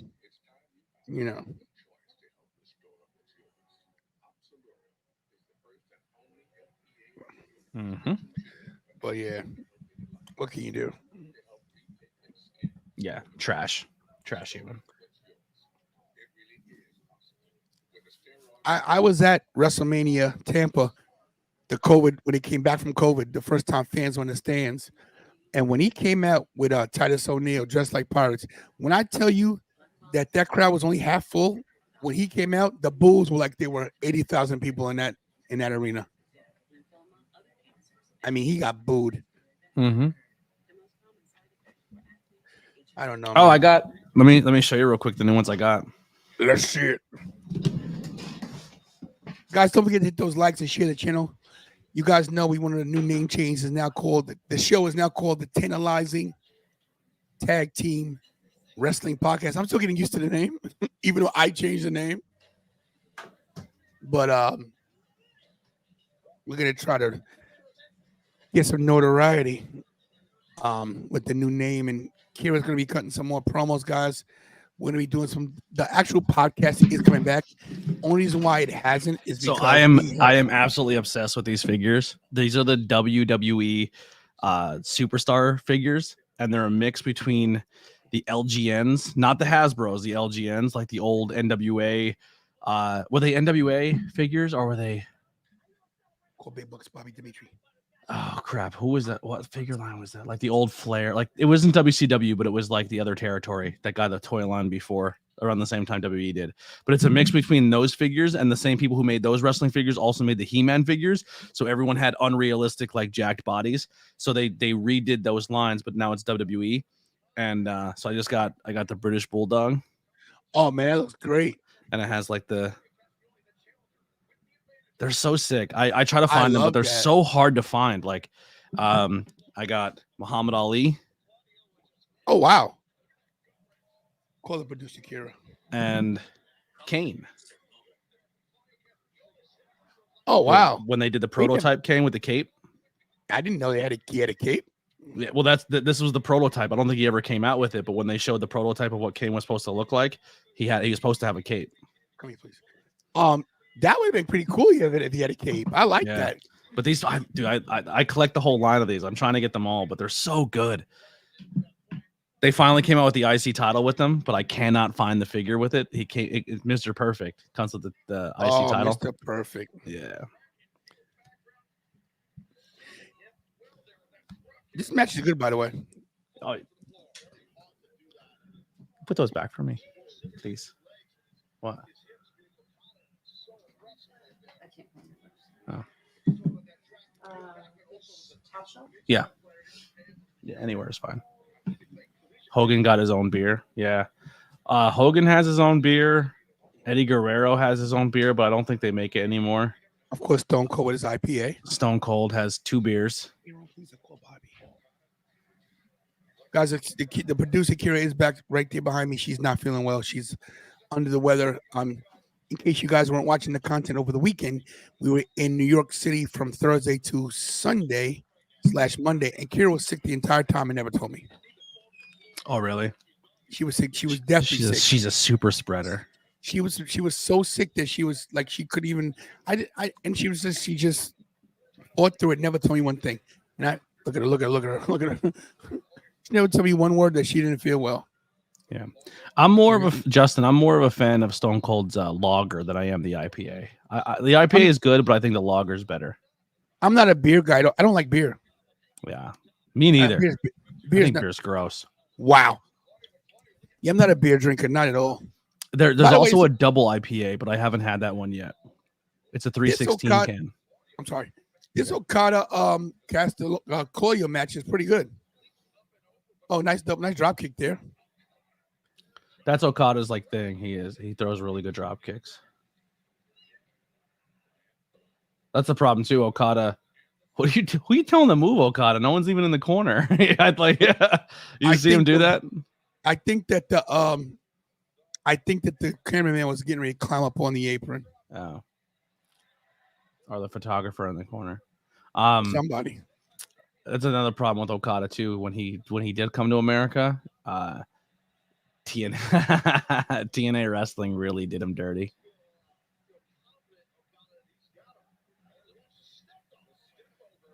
I think it might be the same name. I think it just might be called the American Lager, though. It's still Broken Skull Lager. He's gonna swing him. Undertaker got a wine.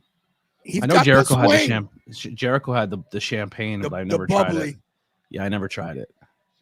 Here's my thing. I think all vodkas taste the same. One of Cody's vodkas, I think they all taste the same. Yeah, vodka's vodka. Essentially, what it comes down to is how many times it's distilled. Look at him fighting. He hit 20. What's 20 rotation? It's insane how all Claudio's roots come from like Northeast wrestling. Yeah. He was a Chikara guy.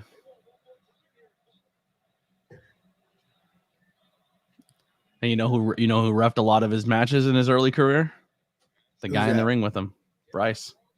Oh wow. They were both Chikara. Nice drop kick. Uh-oh. Ripcord.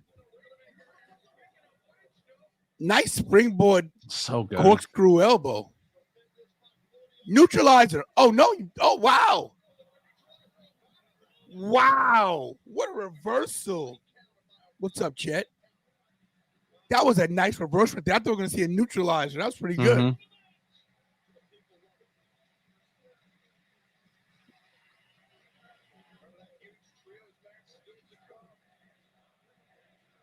This is crazy that this is a match a week before the pay-per-view. Darby and FTR versus the Elite. That's wild to me.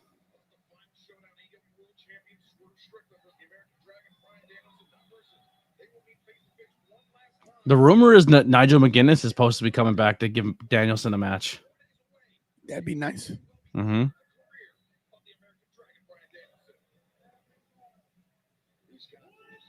Wow, 1 minute remaining. Are they going to go to the distance and give Claudio a good shine? I mean, I see Claudio win this title. He said, "Come on, bring it." Well, if he takes a draw here and doesn't actually lose, they can build that up to a story later on. They're like, you never beat me type deal. But I think he's going to take a loss. You know, that's a move we never really get to see a win off of is a backslide. What are you talking about? WWE does it every 2 weeks. A backslide? Yeah, backslides and roll-ups, schoolboy roll-ups are... In a major match, I don't see backs. I see schoolboy roll-ups, but not backslides. Remember the one pay-per-view we watched where 3 of the matches ended in schoolboys?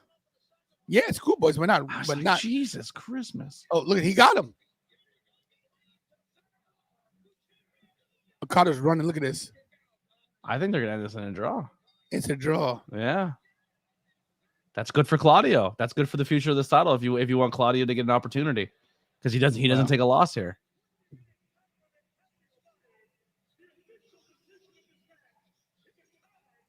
I don't mind seeing the time limit draw on TV. I don't mind it either. at all. I'd rather that than someone run in and do a schmoz every time. Because now you just told a story without a promo. You just told a story you told a story by using the matchup of like Claudio didn't lose to Okada. They want 5 more minutes.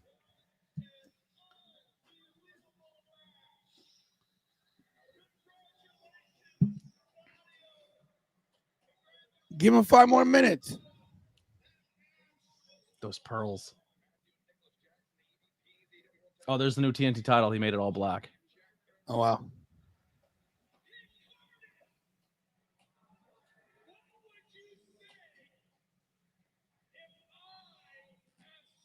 Do you want 5 more minutes?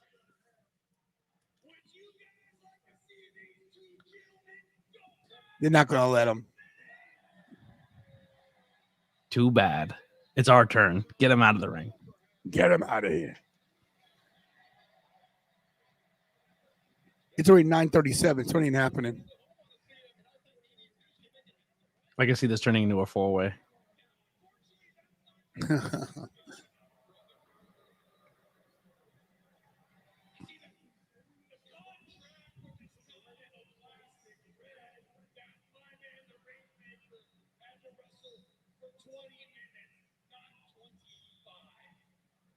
The Elite all have titles.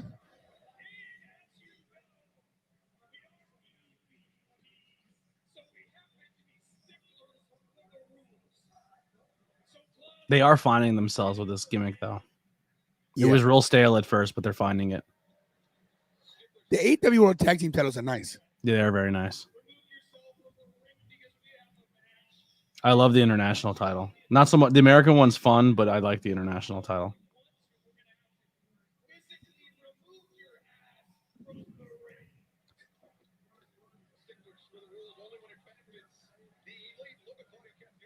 Oh, here comes Darby. People love Darby Allin. I don't get it. Me neither. I'm fully convinced it's because he paints his face. I think don't get it wrestling with fans him. get so caught up with a face paint and a mask. Maybe I should paint my face for the show. I think so, yeah. Maybe I should do it in white face. Maybe I should do like white chicks. Is that offensive? No, you're allowed to do it. Yeah. Am I? White face is perfectly okay. Oh, okay. Yeah. Just checking. White slurs and white faces. Oh, No I got issues it. at all. Yeah. No one So cares. I heard they want. Speaking of white face, I heard they wanted to do white chicks too, and people are bucking against it. Here's my thing. If you want to make jokes, right? If you want to make jokes about race or sexualities or whatever it may be. There is a way to do a joke without punching down.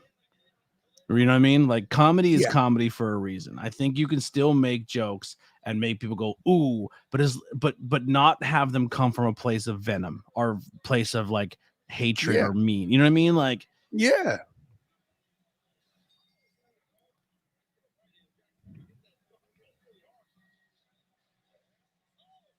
like I didn't watch White Chicks and think that like, oh, they were trying to like make fun of white people. Like it was a comedy movie. It was funny. When Robert Downey Jr. did Tropic Thunder, it was funny. Like it was. I thought it was hilarious, and I might be in the minority. See what I did right there? I might be in the minority. Yeah. Get it? Back in the day, I mean, listen, we're all pro wrestling fans. Some of the biggest heel heat people got back in the day was racial stuff. Roddy Piper did the half blackface. Like, oh my gosh. He literally went into Mexico when he fought the Guerreros, and he was like, I want to play the national anthem for you guys because I want to say I'm sorry, and then played La Cucaracha on a bagpipe. Like, oh my god.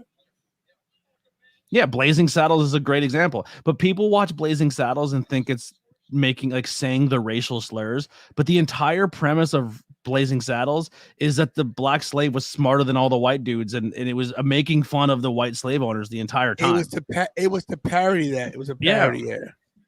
Just stuff you can't even show nowadays. Oh my gosh. If you watch Blazing Saddles on HBO, there's like a 25-minute documentary explaining exactly what you're going to see and why it's not okay now. It's like it's wild.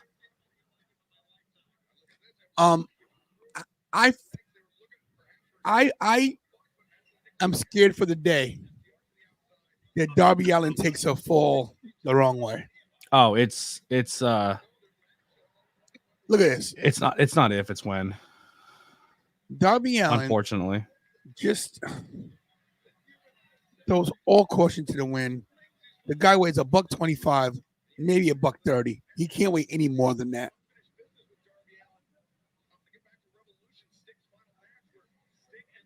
Did you nice kick? Do you mind if I put over an injured wrestler? I don't know if anyone if your audience is gonna reach out and support or anything, but if anybody can, put him over. Su Yung, former, I think she's still under the roster of Impact Wrestling, but she was just at an independent show over the weekend, and someone threw a chair at her like a wrestler and hit her directly. Like, I don't think it was part of it. Like it was supposed to be like a scramble. They took the chair and chucked it at her, and it hit her directly in the face, like sideways, and cracked her skull, stitches, broke her nose, severe concussion. She's out for months. Now, her livelihood is professional wrestling. So if anyone out there is looking to support a wrestler who can use it right now, go follow Su Yung on social media. There is links and other things that's more your thing. You can go support that way. I don't want to say the name of the link because it is more of adult-ish, but there's merchandise you can do. There's so many different things you can do to support Sue right now. She's absolutely a sweetheart. She's so amazing as a person, but she's hurt real bad right now, and she's going to be out for quite some time. The concussion's not good. Stitches down her whole forehead. I think her forehead's like her skull got cracked because of it. And wow. She took this chair shot and just stared the dude down. Like, really? You threw it like that? Like, it was rough. It was a rough spot. So if anyone's out there and looking to support somebody, yeah, I believe it's SUE, Su Yung. Yeah. Definitely go out, reach out, follow on social media, support, go buy a t-shirt or something. They're going to be out a very long time. They do have a child. It's tough, but they're going to be out. If you go on her Instagram, you can actually see they posted a photo of their face right now, actually out of makeup too, which is kind of a big deal. But yeah, there it is right there. Rough shape, real rough. Look at the staples go from her top of her forehead almost down to her eye. Wow. Rough shape. Yeah. Also on the scene, injured too, Jordan Oliver just had his ACL surgery. He's trying to recover too. Young kid out there struggling. He's from Newburgh, New York. Yeah. Yep. My neck of the woods. You know what I found out about Jordan as well? What's that? He's a black wrestler. Jordan Oliver's black. His dad is black. Never knew that. There it is. There it is. There it is. I did not. I was not aware of that. Well, if he's from Newburgh, probably it's true because Newburgh is 99. I believe white mom, black dad. It's 99% African American in Newburgh. I can tell you. True story. I lived there for 4 years in Newburgh. Very poor area. Very poor area. Yeah. Very poor area. I've been poor my whole life. Same. Still poor. I'm facing, man, I think this is the first year, and this is the honest to God truth, where I've been able to actually get on a plane and travel with. Like, I've been a lot of places this year. I went to Toronto. Even though I took the train, I still got there. You know, I've been to Vegas this year.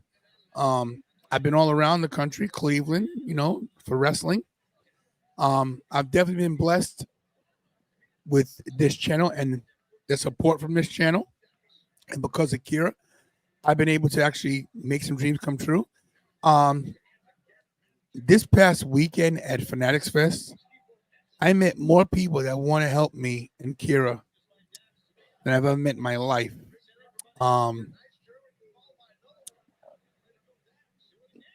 That silver play button is coming. I hope so, man. You deserve it. It's coming. I have gotten to the point mentally where I just feel like I know the content I make isn't for everybody, and that's fine. I if I grow, I grow. If I don't, I don't. I'm thankful people watch, but you're blessed, man. You surely are. You have a really good community who really supports you, and that's awesome. No, I do. They're awesome people, all of them. I'm not always good to them. I still have to mail out shirts that I haven't mailed it yet because I've been so busy. Nobody's I paid. can't even sell a shirt. These people want your shirts. these aren't shirts anybody bought. Anybody that bought a shirt, I sent it. Yeah. These are shirts I'm giving away. Just haven't had a chance, but I haven't forgotten them. I have my list. I am incredibly busy. But I'll say this. Because of people like Rob Rosen, like I'll give you a perfect example. Rosen sent me money when I was in Cleveland. I wasn't even on the stream. Or That's maybe awesome. I was at where was I? Maybe it was when I was in New York this past weekend. I don't even think we were on a stream, and he just sent me $15, I think, for lunch. It was crazy. Like Jen does that. Of course, Jenny B. Guys, Jenny B. Let me tell you something about Jenny B. She don't like to hear this. She's probably not watching right. Jenny B is the GOAT. Thank you, Rob Rosen. Jenny B is the GOAT. Okay. Jen in this chat here, Jen, with the dog Harley in the picture. Mhm. She's not the GOAT. She's the tote. She's she's the tantalizing of all time. She's the tote. You know, a lot of people here, great support. You know, it's incredible. Freaking Stephen Chambers. Yeah, unfortunately, a lot of my streams, if I'm not live, I don't really get the interaction. Like I have to be, if I have to do live streams and I have to be live and I have to do, and like if I'm live doing an interview, I get like 3 people to hang out, and because nobody cares about the interview, they just want to it's just kind of like I have to do these live streams, and it's just like it's I don't mind doing them when I come on here because this is like your bit, like your thing. Yeah. But it's not the style of content I want to make, and it just seems like I'm. And if once I feel like if I have to do something and it's the only way people are going to support it, it's just like it turns me off, and I get frustrated. It is frustrating. Don't get me wrong, but I'll tell you this. This is what's oh wow. Oh, I hit 12,000 subscribers last Friday. That's awesome, man. I'm at 12. I'm still stuck at like 1,200. I haven't. I'm at 12,500 today. That's awesome. 12,000 last Friday. 12.5 today. Yeah. You know, can't beat that. I think I've gained like 15 subscribers since I've hit that 112. Yeah. It just doesn't move. It just, but like I said, people really don't care about the independent scene, and that's why I'm trying to do movie reviews and stuff. But we'll see how it goes. I'll tell you what, these new cameras though, whoo, game changers. They're making it really fun to record content again. I bet. You were at 12.510. Who? I'm at 12.5. Oh, you're at 12.5. I say I'm not at 12.5. Oh, Shadow Machine. Yikes. That move looks like it sucks to take. It does. I think Darby wins this one tonight. The Power and Glory move. I love this move. I loved it. The power and the glory. FTR so good. Into a coffin drop. Coffin drop. How stiff Yeah, I think is Darby that? takes the win tonight because I think he's losing at Wembley. Wow. Okay. It's 9:50. That's something going to happen. Yeah, I mean, I wish Rose and I wish consistency was real, but it's not. I'm gonna keep it a buck. But I even the worst times of my life, I put out a piece of content or two every single week for the past 7 years. Consistency doesn't always cut it.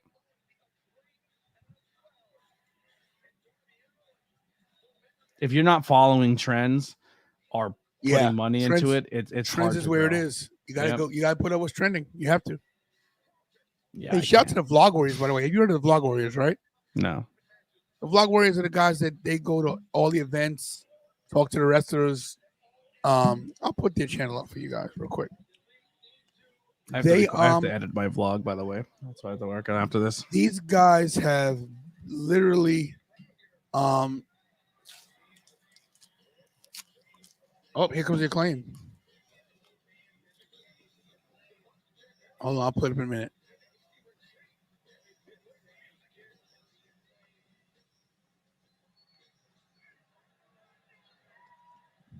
Yo. Max Caster, not love the Anthony nicest owner. Bowens.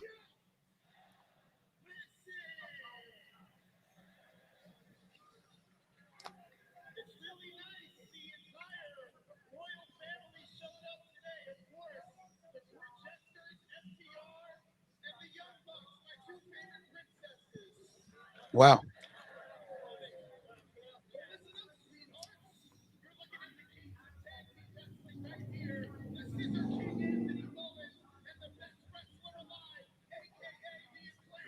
Okay. I think the Acclaimed are going to break up. I agree. I think they win the title. I think they go on a little bit of a run with the titles.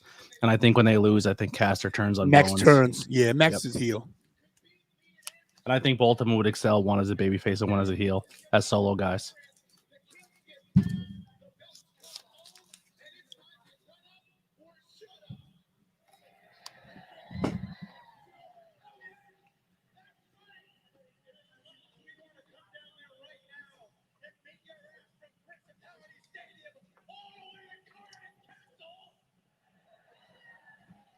I think Bowens could be a megastar if they push him the right way. Yeah. How you feel about Anthony Bowens? I mean, how I feel about Anthony Bowens is the same way you feel about Montez Ford. But I think him being an openly gay wrestler is awesome too. Yeah, You know, absolutely. I think they could use that too.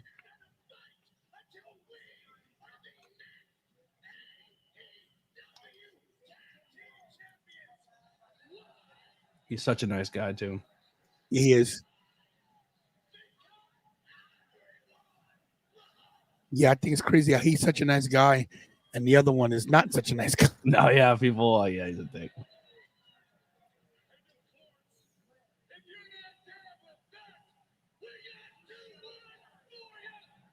Scissor me. They all said suck it. It should be scissor me, not suck it, you idiot. I know. Well, they shouldn't use the same catchphrase. That's their Dummies. fault.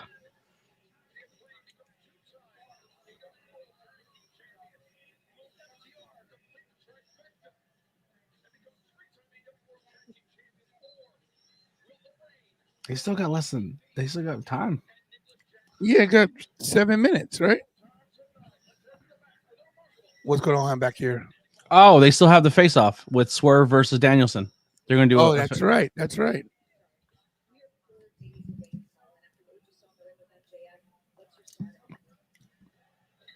Uh-oh.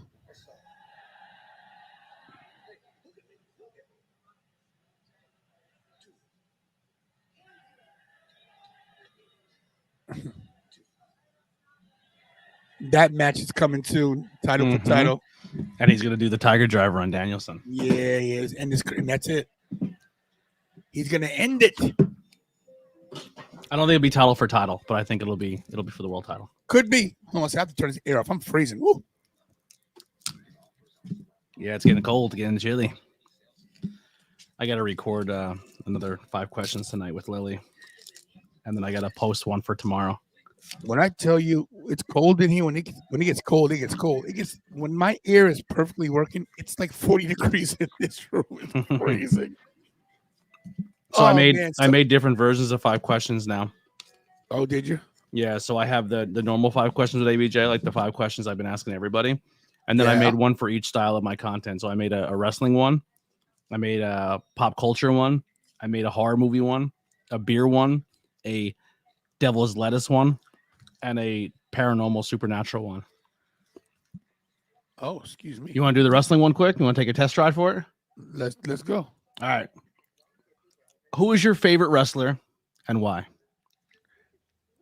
That's easy. My favorite wrestler of all time is Ricky the Dragon Steamboat. For a lot of reasons. Number one, Ricky Steamboat is one of the few wrestlers to never go heel. He never cut a great promo, but he didn't have to. He didn't have to talk. By the way, the figures I collect, Steamboat's getting his own. Oh, yeah, it looks sick. Yeah, his wrestling spoke for itself. It didn't matter who he wrestled, big, small. He's always adapt to what they did. Mm-hmm. Arguably, Ricky Steamboat versus Randy Macho Man Savage at WrestleMania 3 is arguably the best match of all time. It's up there. Not to mention, I got to interview my hero, Ricky Steamboat. So come on, man. It's like, come on, I get to listen. If this ends tomorrow, I interviewed my hero. That's great. What is your favorite? What is your favorite? Oh, sorry. Go ahead. I have Steamboat's phone number. Like I can call him if I want to. That's great. Like one day I'm gonna do it. One day I'm gonna do it on the show. You're gonna full Savage. Why not? Marty, by the way, you're live. Anyway, what is your favorite wrestling moment or match of all time? Some people live for the moments, some like matches. So my favorite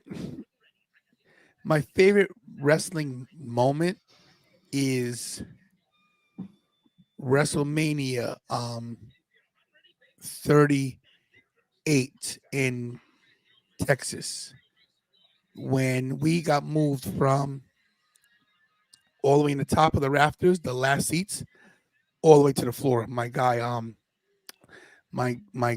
moved us down. They worked for WWE. Can't say his name, but that was only part of it. The best part of it was looking at Kira's face when Stone Cold music hit and he came out, because she'd never seen Stone Cold in person, and to see her pop. Was that Kevin Owens and KO? Yeah, Kevin Owens versus Stone Cold. Yeah, KO versus Stone Cold. When Kira's face lit up when that music hit, and she said, "Oh my God!" I thought she was gonna say "Holy yes." That's how I told her I get her. She couldn't believe it. And I watched her watch Stone Cold walk from the ring, from the top of the ramp to the ring, and she was in total awe. Best wrestling moment of my life. Your least favorite thing about the industry, and how would you change it? My least favorite thing about the industry is how they don't. Okay, I think that people of color don't get their shine. I think that there's only been so many spots for superstars, and people like a Cedric Alexander or an Ashante or even a Montez Ford get pushed aside because they're good wrestlers, but they don't want to give them that actual push because they might not have the size. So I think size is an issue in wrestling. I would change that, even though it's changed from what it used to be to a Hogan. But the other thing I would change for wrestling too is, and this is a personal thing, I think that fans should have more access to media things, like, you know how they have the media scrums. I think fans should be able to see that too. Like how they do. I like how they do the preview shows and the kickoff shows. But I think they should be able to let fans ask a question. I think they should get a guy with a mic in the audience, and let a fan ask a question. I don't think they screw Sasha Banks and Naomi, but that's a whole different topic for another day. I think it was the time for them to lose, and I just think they took their ball and went home because they didn't want to lose, which is silly. What is your favorite title belt? I know the answer to this. It's the IC title, of course. It's the Intercontinental title, the one that's behind you, of course. And of course, my second favorite is my title. My title rivals the IC title. My title is maybe one. I'm not just tooting Rudis horn of my own horn. This is one of the most beautiful put together belts I've seen in my life.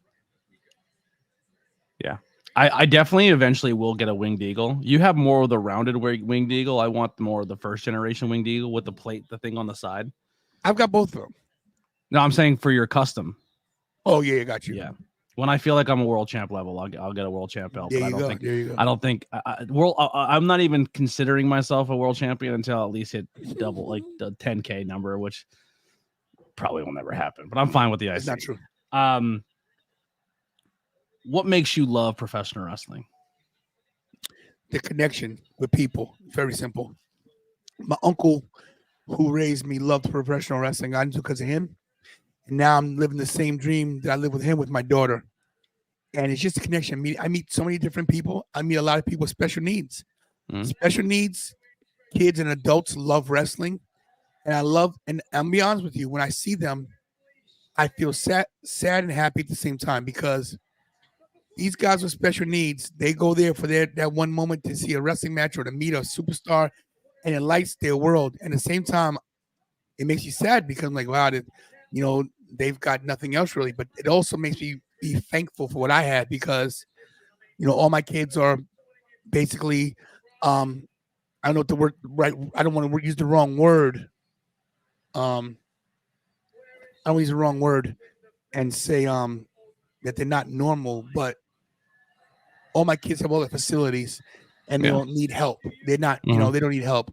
So I love that about wrestling, because I meet so many people that know me, that have special needs. Dan Laz and Toni, we know you, because wrestling is very, there's a lot of people have social quirks that watch wrestling, but seeing a kid with special needs that's not afraid to go up to a star or to me and ask for an autograph, believe it or not, is crazy. So Justin, this is Nigel McGuinness is in the ring. I love to talk to people. And here's the thing, man. It's not just it's special needs. It's people of color. It's gay. It's straight. It's trans. It's different countries, different beliefs, different like wrestling is just a safe, like a place for everybody. It's great. Yeah. The people, anybody who meets me knows that the reason why I do this is if I ever get a show, it'd be about people. Of course, I'd have wrestlers on. Of course, but I want to talk to fans. I want to be that guy that works for WWE that goes to the top of the rafters in section 316 in MSG and let them talk, on the mic, or move them to a seat in the front row. Swerve bulked up a little bit, huh? I can't wait for his shoes to drop. I'll be buying them in a heartbeat. Roman's shoes are dropping too. Yeah, but they're gonna be so hard to get. They're Jordans. They're gonna be $500 shoes. Like the AEW ones are so affordable. Like you can get a pair of Brodies for $90. The Young Bucks ones are $150, but they're pumps. So I can justify that. You can justify that. But like $400 Jordans, never. I'm not buying a pair of shoes that I can buy an Xbox with.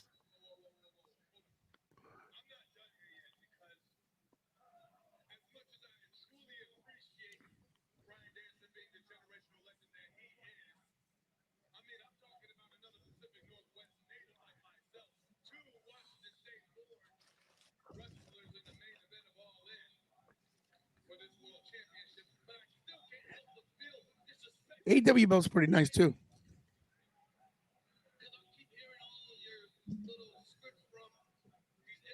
Wow.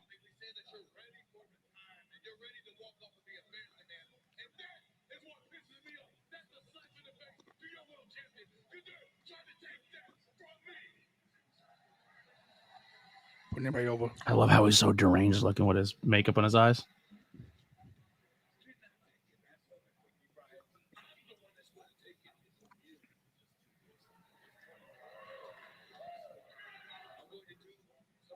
I don't think this is the last time we see Swerve as a world champion, though.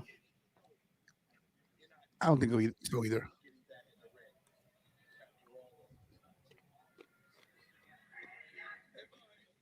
I still think we'll get Swerve Ospreay. We have to.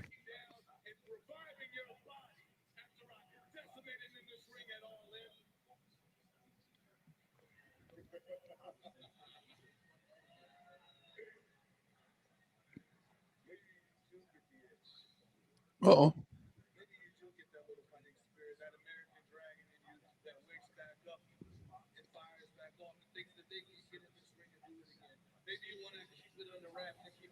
Uh-oh.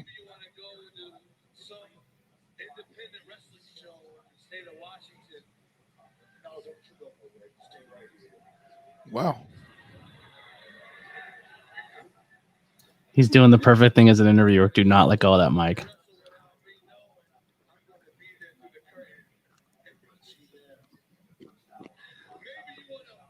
No, Moxley's not going back to the E. Not yet. I don't think at all. Not yet. I guarantee he's coming back. I don't. I guarantee it. I think he likes his freedoms. He's gonna have him there too. Different run company now, bro. Triple H has changed everything. It's still the same schedule, though. No, it's not. Not for certain people. Jade's complaining about the schedule. She's been on TV 4 times. That's different. She don't get. If Moxley comes back, he's gonna get a Roman, a Seth Rollins, CM Punk deal. Trust me.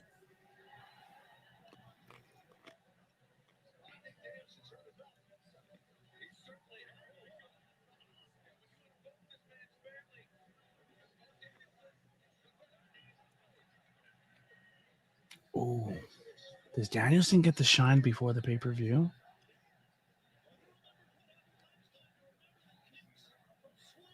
You have to. You have to pull the trigger on Danielson. Yeah. He hasn't held the title I yet. love Swerve. I love Swerve. I love him. But Hey, Dahlia. Danielson Kira's not feeling well, hon. He's going overtime.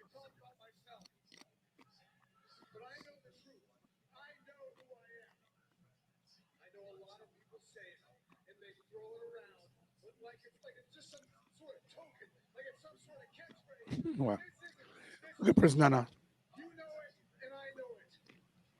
I'm the best wrestler in the world. Oh, he added the F-bomb. Hell yeah. You're ahead of me.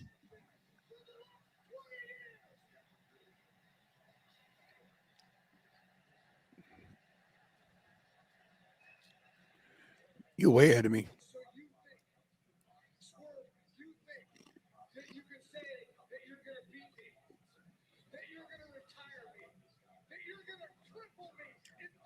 Uh-oh, here they go. You gonna go? He got the knee. Wow, you're way behind. Am I really? Yeah. I won't say anything else.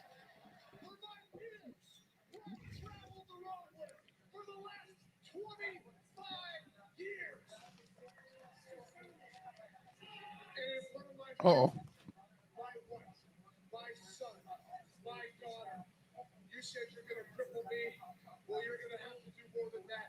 Let's go.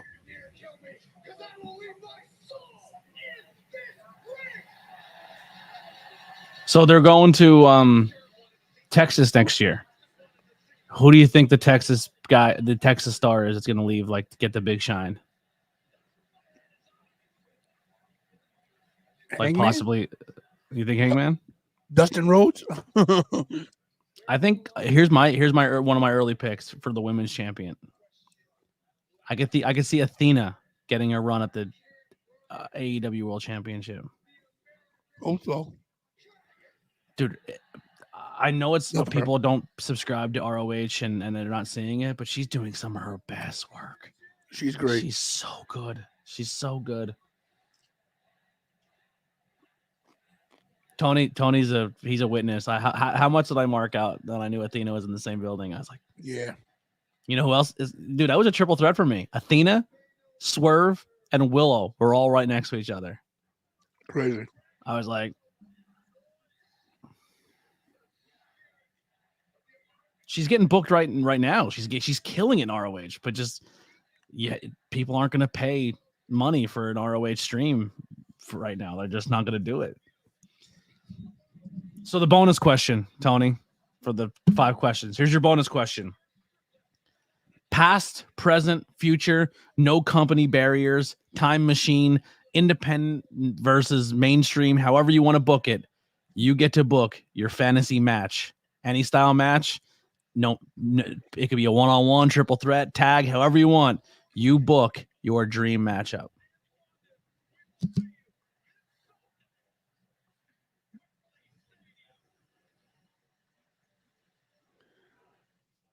Past, present, future. Wow. Wow.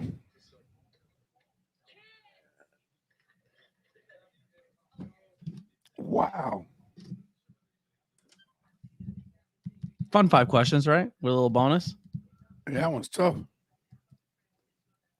Would Ricky make your list? No. I keep him out of this because I want to see. Ricky versus Danielson would be sick. That would be. But the better match to me would be Macho Man Randy Savage.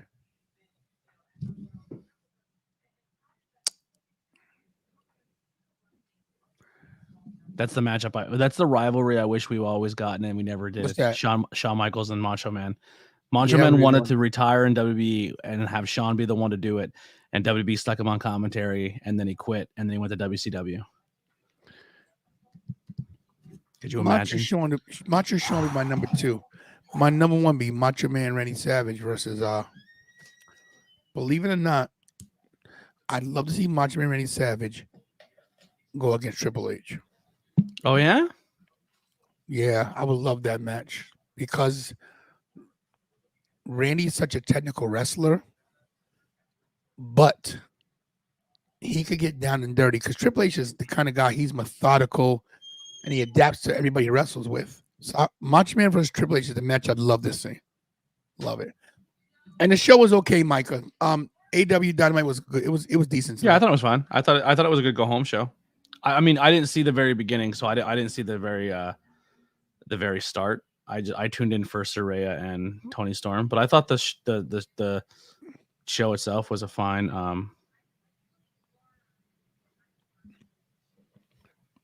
But let me give you a caveat in that too. Another match I want to see, a women's match. I love this match. And it's not even gonna be a good wrestling match, but just in aspects of looking at them in the ring at the same time. We know that Rhea's the better wrestler, but I'd love to see Rhea Ripley versus Chyna. Oh, absolutely. Yeah, Rhea Ripley Chyna would be amazing. Because Chyna actually could wrestle at some point. She has Mhm. a few good matches. Rhea Ripley versus Chyna. If Chyna wrestled the style that the women are wrestling today, oh my God. Rhea versus Chyna be money, bro. And I would want it to be for the IC title. And that's one more thing I want to see this year, guys. I want to see Rhea Ripley win the IC title. I think she's gonna win an IC title, but I don't think it's gonna be the one you think it's gonna be. A women's IC? I think they're gonna do a women's IC, and I think she's your first women's IC champion. We'll see. I think Yeah, we're gonna guys, get a women's IC and a women's US. Probably. Listen, guys. And then we're gonna, WWE will be up to 12 belts. 14 belts, 15, 19. I They want can have to more. AEW has yeah. too many. there it is. We're gonna do All In Sunday, guys. I've already decided we're gonna do All In stream. Even though I go back to work on Monday. I might join you if Okay. you'll have me. Of course. Yeah, Sunday, guys, we're gonna do All In stream. I go back to work Monday. God, I hate that job. WWE fanatics, somebody, I need to work. Please get me out of my life. Oh, we lost Blackwell. He just disappeared like a fart in the wind. All right, guys, thanks for watching tonight. Hope you enjoyed the show. You know, we talk a lot. Oh, guys, there was some comments last week. I guess we had a few new. Welcome back. Hold on a second. What happened? I was closing out all my tabs and I was closing out the 458 WWE titles and I accidentally clicked the wrong. There it is. I had a comment last week. Some new subscribers were watching, and everybody gave me some good feedback. Except one guy said, "Oh man, your graphics are great, but for 12,000, he said for having only 12,000 subscribers, your graphics are great, but your show is so boring. You don't even talk about the matches." So I put in the comments. I put to the guy. I say, "Hey, thanks for watching. Thanks for the view. If I'm not your type of content, don't watch." He goes, "No, I'll be back next week." Idiot. You know what I mean? Like, you down the show. I'll be back. What? I look at these live streams and maybe it's just me and maybe I ruin the vibe when I come on, but like I feel like these are like hangouts where like we all watch, we all have like if we want to talk about opinion, we do, but we don't make the whole show like every single conversation is wrestling. Like, do you ever sit and watch a football game with your buddy and you just catch up and the game is on? That's kind of how these are. Like, are people expecting me to call the matches? Like, why? You're watching the same thing I'm watching. You're supposed to be watching it. I mean, I'm not gonna. Oh, look at that collar and elbow tie up, guys. Look at that wrist lock. You know, look at that maneuver. Silly. Acknowledged. Pastor, you're acknowledged. Acknowledge. Anyway, Blackwell, it's always great to have you here. Yeah, I appreciate you having me on again.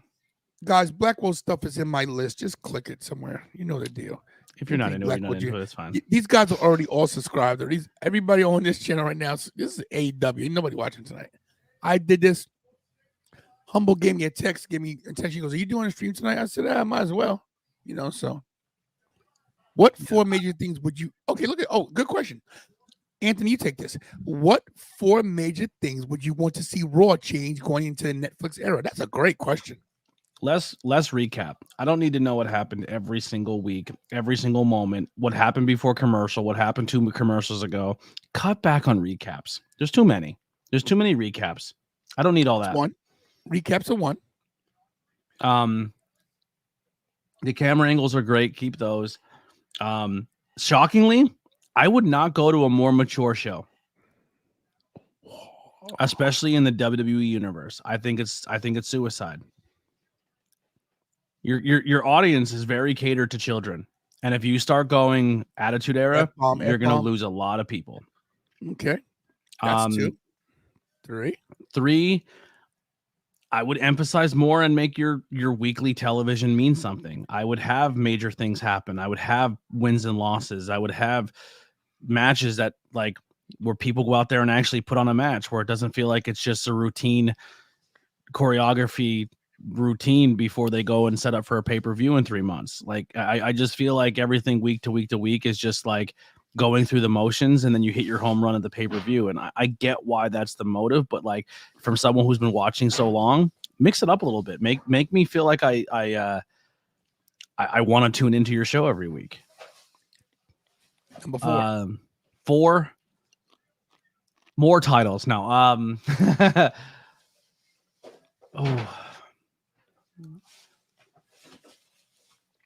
It's interesting. I mean, Netflix is going to have no commercials, right? Like, that's going to be a thing. Commercials are going to be gone. So if there's no commercials, we can get triple the recaps.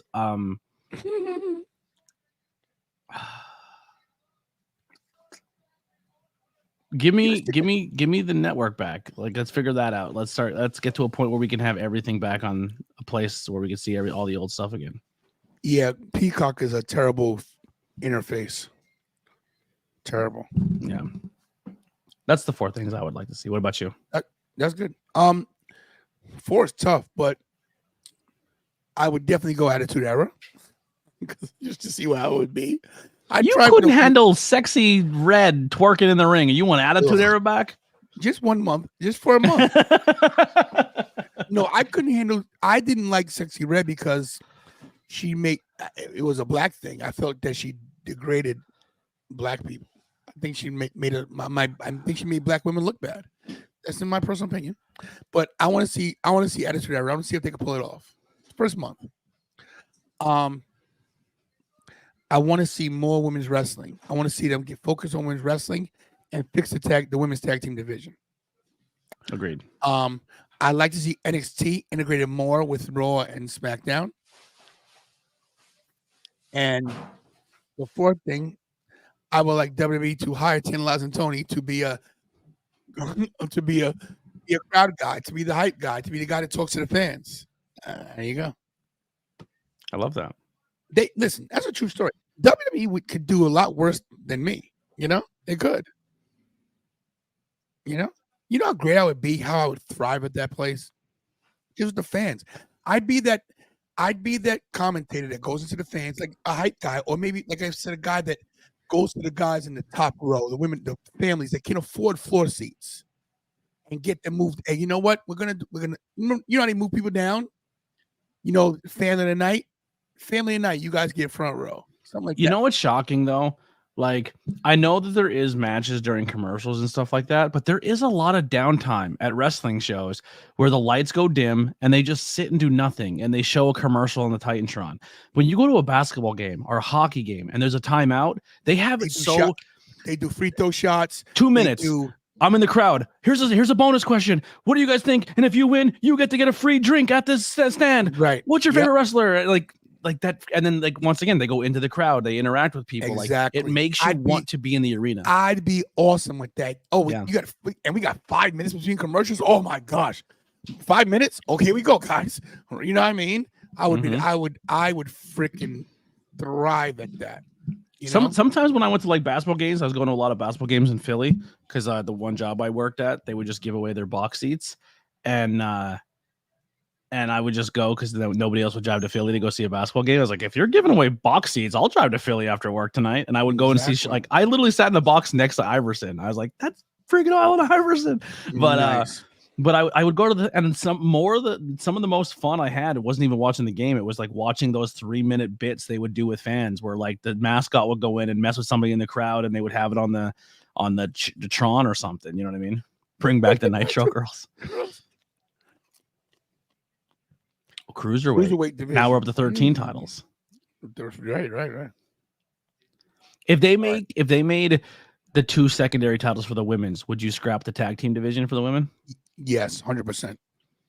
Because I feel like the only reason the tag team division exists is if they don't if you're not going for a world championship, you're stuck as a tag team wrestler. Yeah, get the tag team titles out of here. You don't need them because there's no continuity with these women. I mean, you got Alba Fine, like Jade and Bianca don't even. I love them, but we all know that that's just to get Jade better, which is fine. But they're not really a tag team. You know what I mean? They do work well together, and I saw them both at Fanatics, and they do. Bianca is really like a role model for like a bigger sister where she's teaching her the business, but they're not really tag team wrestlers, you know. So, yeah, there it is. That's it. Shawn Michaels' wife, I believe, was a Nitro Girl. She was. That's how he met her. Mm-hmm. Yeah. And so was DDP's wife, right? That's Kimberly. They're not together anymore, but yeah. Yeah. She was on the 40-Year-Old Virgin. There it is. She was the one during the speed dating where her boob fell out. There it is. There it is. How about for the women? How about for the women? We get Nitro guys. Hell yeah. Why not? Or for anyone. Well, that's true. Yeah, I mean, guys like Nitro guys. That's true. We're not trying to yuck your yum here. To each his own. That's true. Charmel was a Nitro girl. I don't know how, but she was. I'm just saying. Not a Booker T guy. Anyway, I'm calling it. Mr. Blackwell, thank you for joining us tonight. Thank you for having me. Thank you for sending me a link. I appreciate the help because Kira is, Always, man. Send me a message. If you're going live, you need me, shoot me a message. I'll be more prepared. I like it when you want to say bye to the universe. I like when you're unprepared because I look good. Because when you're prepared, I'm not. There she is. Bye, universe. She's the GOAT, baby. The GOAT. That's Look at the t-shirt she's wearing. Look at the t-shirt. What is it? The one, like probably one of the 6 t-shirts I've ever sold. Wow. Very nice. Very nice. Micah's got one more, yeah. Come on, Micah. We stay here with the fans. Naomi was a funkadactyl. That is true. She was a funkadactyl. What's your question, Micah? How he got so handsome? It's just genetics. All Anthony's look good. Yeah, that's the name. It is. I saw a Booker T win it to his face. What did Tony Khan do wrong? Not to sell All In? I mean, what are the ticket sales? I haven't been paying attention. Are they In our back-to-back? What do you mean? I don't know what that means. He might have did voice text. What does that mean? What's up, Logan? Good to see you, buddy. What does that mean? What's that question mean, Micah?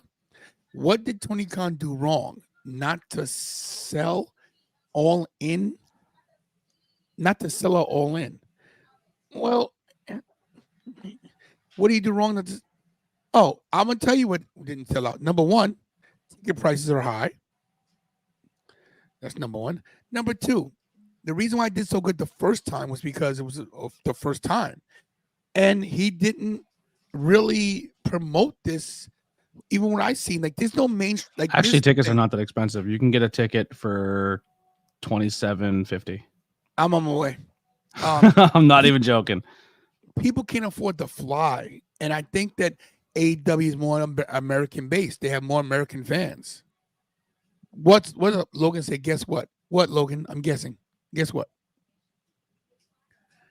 AEW is oversaturating the market. You agree with that? No, I think AEW is great for the market.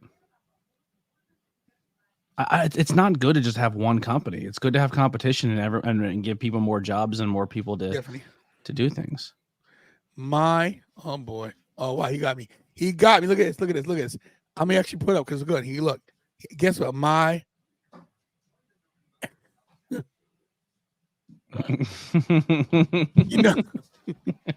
I respect some filthy humor, bro. Good, Logan. Good job, Logan. Good job. Whoa! Not mad at you, Logan. Not even a little bit. Yeah. I'm not one of those prissy guys. Like, oh my God, I can't believe he said in the comments. Get him out of here. I only block stupid comments. Bye. It's crazy. You know what's crazy? You're gonna block these comments, and then people they're gonna get your DMs of all your people that you all people that are probably not fully have mental capabilities. They're gonna get their DMs and make them say stupid things to you now. Man, whatever. Because they're petty and dumb. Here's what's crazy is that I was letting every comment go. I was letting people comments go, like, but that was just dumb to say. Like, it's dumb. There's a reason why what's the reason why they're only available on one show now for two people to watch. There it is. My mother's name is not Joe. It's Shanice. Come on, Logan. Shanice? Do it. Yeah, my mother's name is Shanice. CHENS. Oh, let me tell you. You look like a Shanice's son. Well, I haven't seen my mother, and me and my mom don't speak a lot. I've been there. I think I haven't seen her. I hadn't seen her in 3 years. Maybe 3 years. Up until this past weekend. I saw her this weekend. It wasn't bad. Did you rub them off? Lily. She's right about this. Blackwell. They do a lot of pay-per-views. Oh, yeah, they do. I would agree with that. Yeah, so. All right. Thank you, Logan. And great jokes, Logan. Are these the Acclaim scissors? Great jokes today. You rubbed them off? No, it was not. It said Acclaim them, I thought. It still does. Oh, these are my Acclaim scissors. Scissor me. Yeah, listen, it happens. Sometimes when you're an adult, your parents and you don't get along. But I can honestly say that we had a good little conversation this weekend. You know, there it is. No, I'm good. It's good. Listen, what can you do? I didn't talk to my parents for almost 2.5 years, and then I went through what I went through and had to move in with them. Yeah. All right, guys, that's it. Blackwell, thanks for watching. Kira would have cut the show. Kira would have cut the show, she would have guys. shut this down. She would have Kira, like, that's it, Dad. That's it. We're getting out of here. Thanks for watching, guys. Appreciate the likes and the shares and all that stuff. See you guys Friday for SmackDown. We may have some more content for you guys, doing some other stuff. We still editing videos, crazy. I'm gonna put some more I'm about stuff to do when up I get from- off here. I have to gonna put some more upload and stuff load up videos. from Fanatics Fest. And that's it, guys. Anthony, where can they find you again? Anthony Blackwell Jr. on all social media. ABJ podcast on all your favorite podcast apps. I'm on a little bit of a hiatus right now, so you won't probably see any podcast content probably for 2 months, because I'm going to I'm taking this month off and next month off, and I'm going to pre-record a whole bunch of stuff. Interview-wise, I'm going to record a bunch of interviews. I'm going to do a bunch of movie reviews, horror movie reviews. Myself and Lily are bringing back the paranormal show, so we're going to be talking like paranormal, cryptid, spooky stuff.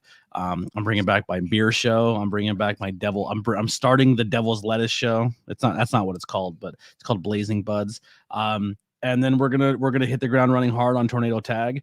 I'm actually making some Tornado Tag content that may not involve Bryan, where I might just go and throw on like an old pay-per-view and just kind of review it myself, just to kind of keep content coming. But yeah, so I'm gonna try to pre-record a bunch of stuff and get ahead of the curve so I can enjoy my life during the week and maybe join live streams and hang out and maybe start my game streaming stuff.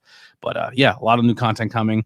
I did record a bunch of 5 questions with ABJ. One of them will be dropping tonight at midnight or sometime tomorrow, depending if YouTube drops it or not. But it'll be 5 questions with Lily, so you guys can check that out. And I will say this: me and Anthony are going to get together and do some game streaming together eventually. Yes, we are. Yes. And I want to ask you one last question before you go, non-wrestling related. Yes. Did you see the Democratic National Convention with all the roll call with the music? Mm-hmm. Incredible. Yeah. Incredible. That blue wave is picking up. Yeah, listen, I'm not a politics guy, but I will say this: they've made this like a WrestleMania match, like a built for WrestleMania match. Right now, you have the Democrats, and they're still the underdogs, because you got to look at Trump as Hulk Hogan. You have to look at the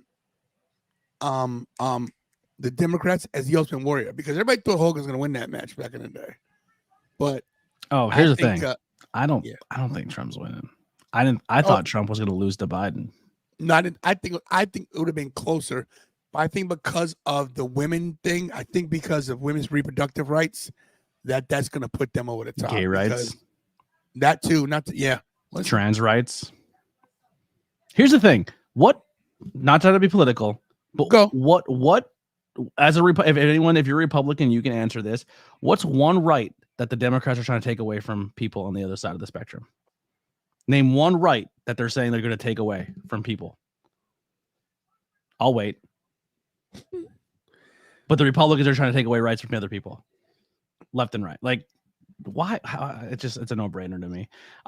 Yeah, he's never won a popular vote just because people wear his t-shirts. That's the thing too. Like, you remember that back in the day when people wear their favorite sports teams or their favorite TV show, people are wearing their favorite politician. That's so strange to me. Like, you're like people. These people would not even let you in their house, let alone on their private property, and you're wearing their t-shirts. That's crazy, wild to me. But yeah, plus the best thing, if you want to go to wrestling things, the second he said that people are trying to take black jobs, and then Biden said, "You know what a black job is? The vice president of this country. That's a black job." Like it was the perfect counterpunch. Like it was, yeah. Yeah, it's crazy. Yeah. I can't wait to see what happens in November. It's gonna be fun. But that's it, guys. I'm getting out of here. You guys know the whole spiel. Find me on 10 Lives and Tony.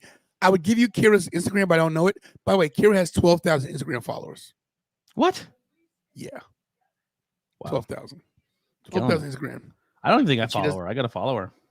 She might not let you because she don't want me to follow her. She has me blocked. Oh, really?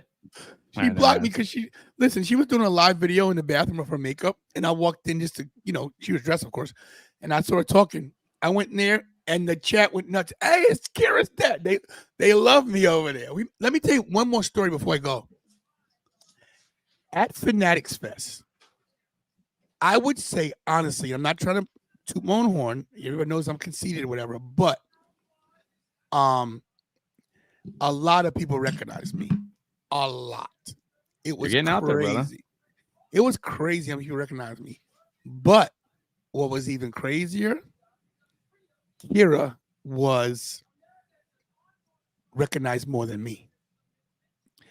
Kira had the moshers because she has her Instagram is pushed towards Rhea Ripley. Mm-hmm. There was so many people that knew Kira. It was crazy. They're like, "Hey, Kira." I've been telling Kira forever. She needs to develop a little set of questions and just do content. Kira, how old do you think this girl is right here in this picture? 30s. She's gonna be 30. Her 30th birthday is coming. I'm good. See, I'm Blackwell, good. you know people. You know people. I'm good. But yeah, Especially women. I try to dodge those bullets. You know what I mean? look at that right there.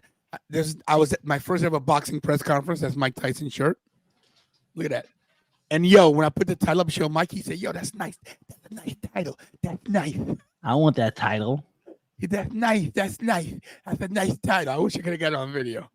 But yeah. This is Patricia. Oh, let me show you Patricia's channel. Guys, Patricia. Oh man, I forgot what the channel is now. They're from New York, right? Yeah, she's. I believe they were at 2300 Arena one day. They were going around interviewing people. Yeah. Are they jobber tiers? No, they're not jobber tiers. Come on. Micah says stay and just keep telling stories. I know he's crazy. I'll give you one I got second. work at 4:30 in the morning and I still got to record something. Oh my god. Well, while you're talking, I'm setting my cameras up. Oh, those wrestling girls. That's what it is. Okay, yeah. I'm gonna get these things. Shit, These things, Tony. There we go. Those wrestling girls. Look at that. Got tiny. So beautiful. You're beautiful. You're beautiful. Those wrestling girls right there. Check them out, guys. They're awesome. Good peoples. And by the way, I just hit 2.8 million views total on all my show, on everything. Really? So I'm almost at 3 million views total on I my just hit 250,000. Congrats, bro. Congrats. But About yeah, a quarter of a those wrestling million. girls, that's a big deal. That's a number. Hey, some people Those have a lot Wrestling Girls less. I'm podcast. thankful for what I have. Bro, I'm telling you. Those Wrestling Girls podcast, guys, check them out. Check them out. All right. Now, I think I'm done. Are you sure? Yeah, Micah said just keep no more. Micah, stories. you got any last questions? Yeah, Micah, one more question. We'll do it. See that? Black will set me up. One more question, Micah. Good one. What is it? Let's hear it, Micah. You want to see my new setup while he's coming up with something? Why not? So I got Right now, kids probably I got watching. my Oh, Dad, tripod, get down. right? I got my little Dad's like, get tripod. off the screen. I got my tripod, and then I got this thing. What the hell is that? All right, I'll show you. I'll show you what that is. Oh, So I excuse take me. Take this. And I screw it into my tripod Okay. like so, right? And then I take one camera. Oh.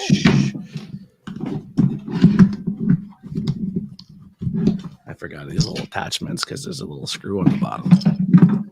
By the way, I did this at Fanatics Fest in a crowd of like 4,000 people. That's a good question. Okay, keep doing your thing, bro. Look at this guy. He's connecting. Guys, look at this. This is live from live TV. Let's do it live. Do it live. He's connecting his camera. He's connecting his. Look at this. This is incredible. This is beautiful. So I connect both cameras to one tripod. One tripod. And then say if I'm interviewing you, one camera faces us both, and then one camera faces just you. So when I edit it, it's multiple camera angles. Oh. It's a new thing I'm doing. Or you can even do this. You can do 1-on-1 and then we do top bottom, right? Well, no, it's so these are going to be not live, so they're pre-recorded. So it'll be. I'm saying is you could put it top bottom. Like when you edit, you put one person on top. No, one on the so bottom. I wanna have the camera change so it gets more visually appealing, and I don't need one just on me.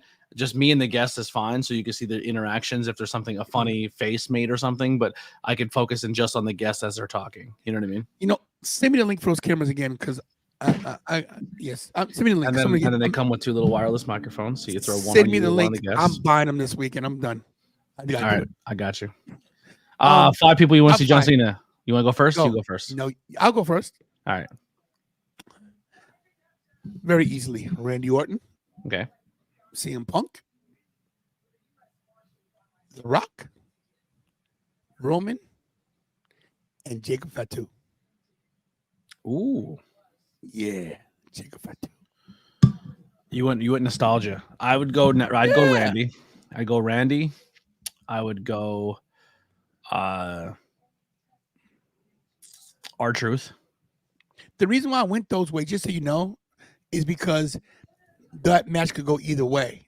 All those matches could go either way. Okay, R-Truth is a great one because that's his childhood hero. Yeah, that's a good one.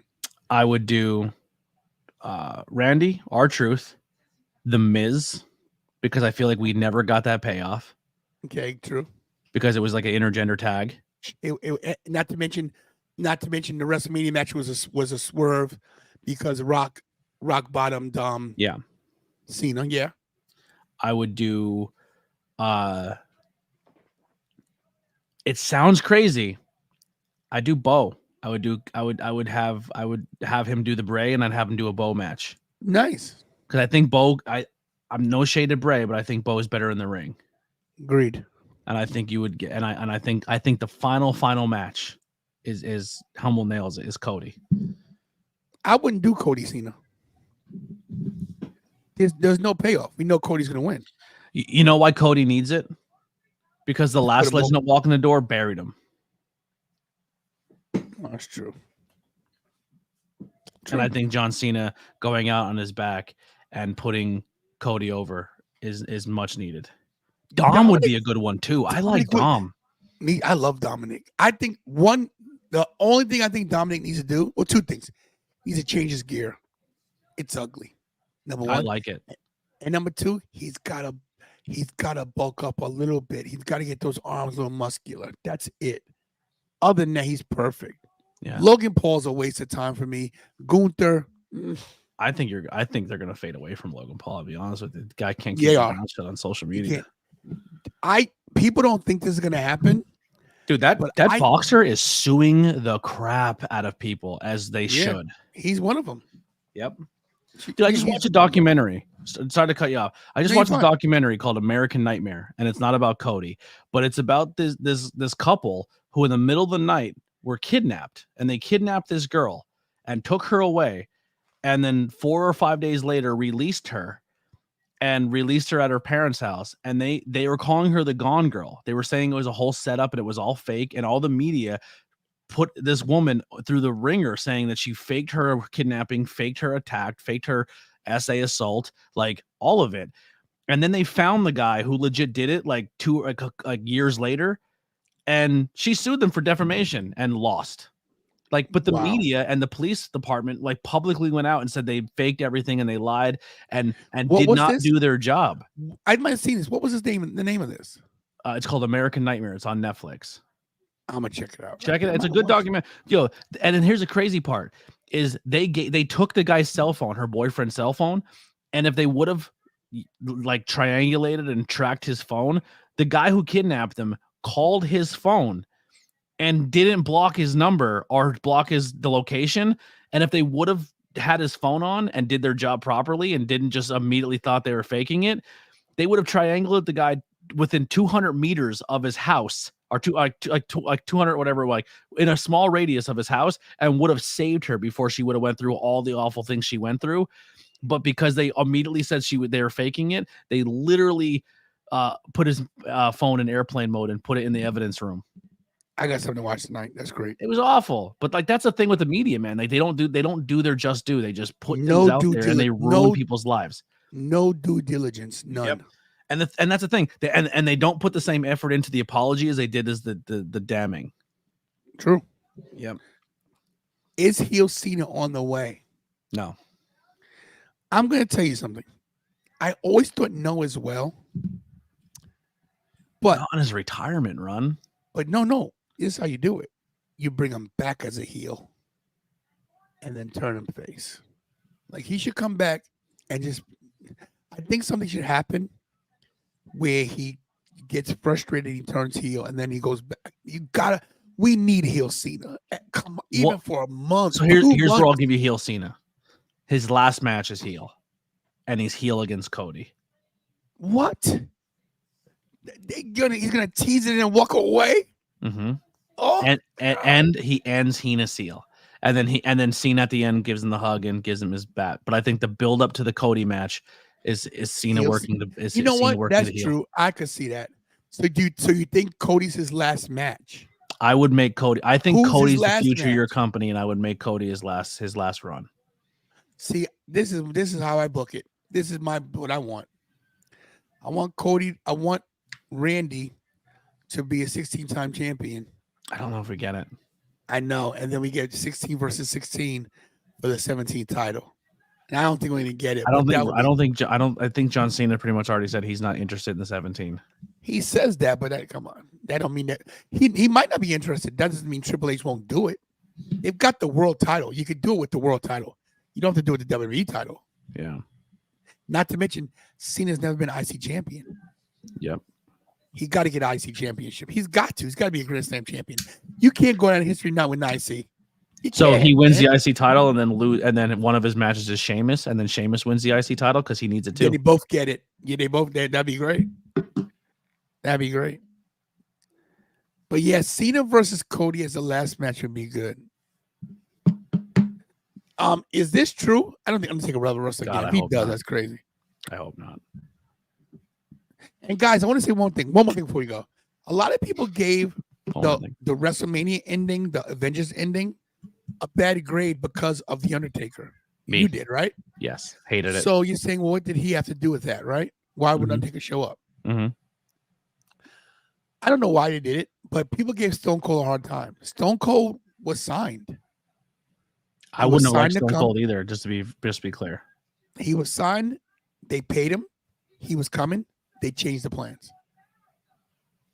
I wouldn't have liked Stone Cold I don't know either. why. Huh? I wouldn't have liked if Stone Cold showed up either. I don't got to. Well, he's a arch rival of The Rock. Don't care. The story has nothing to do with The Rock and Stone Cold at this point. The entire story is The Rock inserted himself in a bloodline story. The entire 3-year run is Roman cheating every single member in that locker room and holding the company hostage for 3 years. Everyone who came out to celebrate should have been the ones to run off the bloodline and let Cody have that one-on-one moment. You didn't need anyone to walk into the ring and put their hands on Roman and put their hands on Cody. Did not need it. Disagree. I loved it. Because the second Roman gets touched, Cody just beat a guy because somebody else did the final blow. And I don't think that's the way it should have went down. Bro, I love fan service. They did a Marvel thing. They gave us nice payoff. Give me fan service, but fan service the wrestlers who've been there for the past 3 years putting the story Everything together. does not have to make sense all the time. It made zero sense, but I loved it. Tony, that's like me. That's like you grinding to get to 999 subscribers to get to your million. And then I walk in the door and take your one subscriber and take the credit for all the work you did for the 10 years. Guess what? It happens all the time. Yeah, but I'm just saying. But I think that's the problem with WWE is these people, these wrestlers these men and women go out there week in and week out and travel the road and go 300 some days a year and bust their ass to put over this product. And then WrestleMania comes and somebody walks in the door and takes away someone's seat, and it's annoying. It's annoying as hell, and I don't like it. And that's a huge reason why I struggle with the WWE. Because it's like, oh, you want me to care about a story you put together for 3 years, and the ending culmination to that 3-year story is a guy who wasn't even involved with it at all, is The Undertaker? That's silly. Just to get a cheap pop from fans? Cheap pop is the best. I love cheap pops. Yeah, love them. not me. Love them. Not me. Make it make sense. I would have had more of a pop if Randy, Kevin, LA Knight, Sami Zayn all come down and chase everybody off. Gotcha. Because your current stars never got screwed. I get you. Mm-hmm. Don't disagree. But people love nostalgia. You think there's any shot in the world Kevin Owens beats Cody? Zero. But no, and it hurts my heart because he deserves it. Zero. Kevin don't need it. Yes, he does. Kevin's one of those guys. He don't need the title. He was handed the title and then got squashed by Goldberg. He never got a good run with it. No, neither did Kofi. Kofi got a terrible run too. Kofi had a terrible run. Yeah, Big E had listen, Kofi and Big E are great. They're great trios, tag team wrestlers. Kevin Owens has been putting over the singles division forever and making every storyline. Like, if you look at the major storylines, Kevin's the guy who started the story and made the story take off. Kevin Owens, arguably one of the best U.S. champions of all time. Yeah. Also, one of the best NXT champions of all time. Mm-hmm. His turn on one of the best Sami Zayn, NXT debuts. The turn is amazing. No, when he came in and beat the crap out of John Cena. Yeah, I know. And there's a match. KO John Cena. True. Yeah. True. I love Kevin. I really, I'm not saying this because I don't. He's your doppelganger. Yeah, because he's my brother. No, I'm not saying this because I'm anti-WWE. So when I say this, please don't come for my neck. But I truly feel that he's done all he can do in that company, and I would love to see him spread his wings over in AEW. Who? KO? Never leave WWE. You crazy. I Go to that cesspool. How dare you? think I'm him getting and out of Sammy here. would be great over there. Yeah. They would be. Book KO to beat Gunther? Who does beat Gunther? Who beats Gunther? That's a tough one. Eventually, it has to be Seth.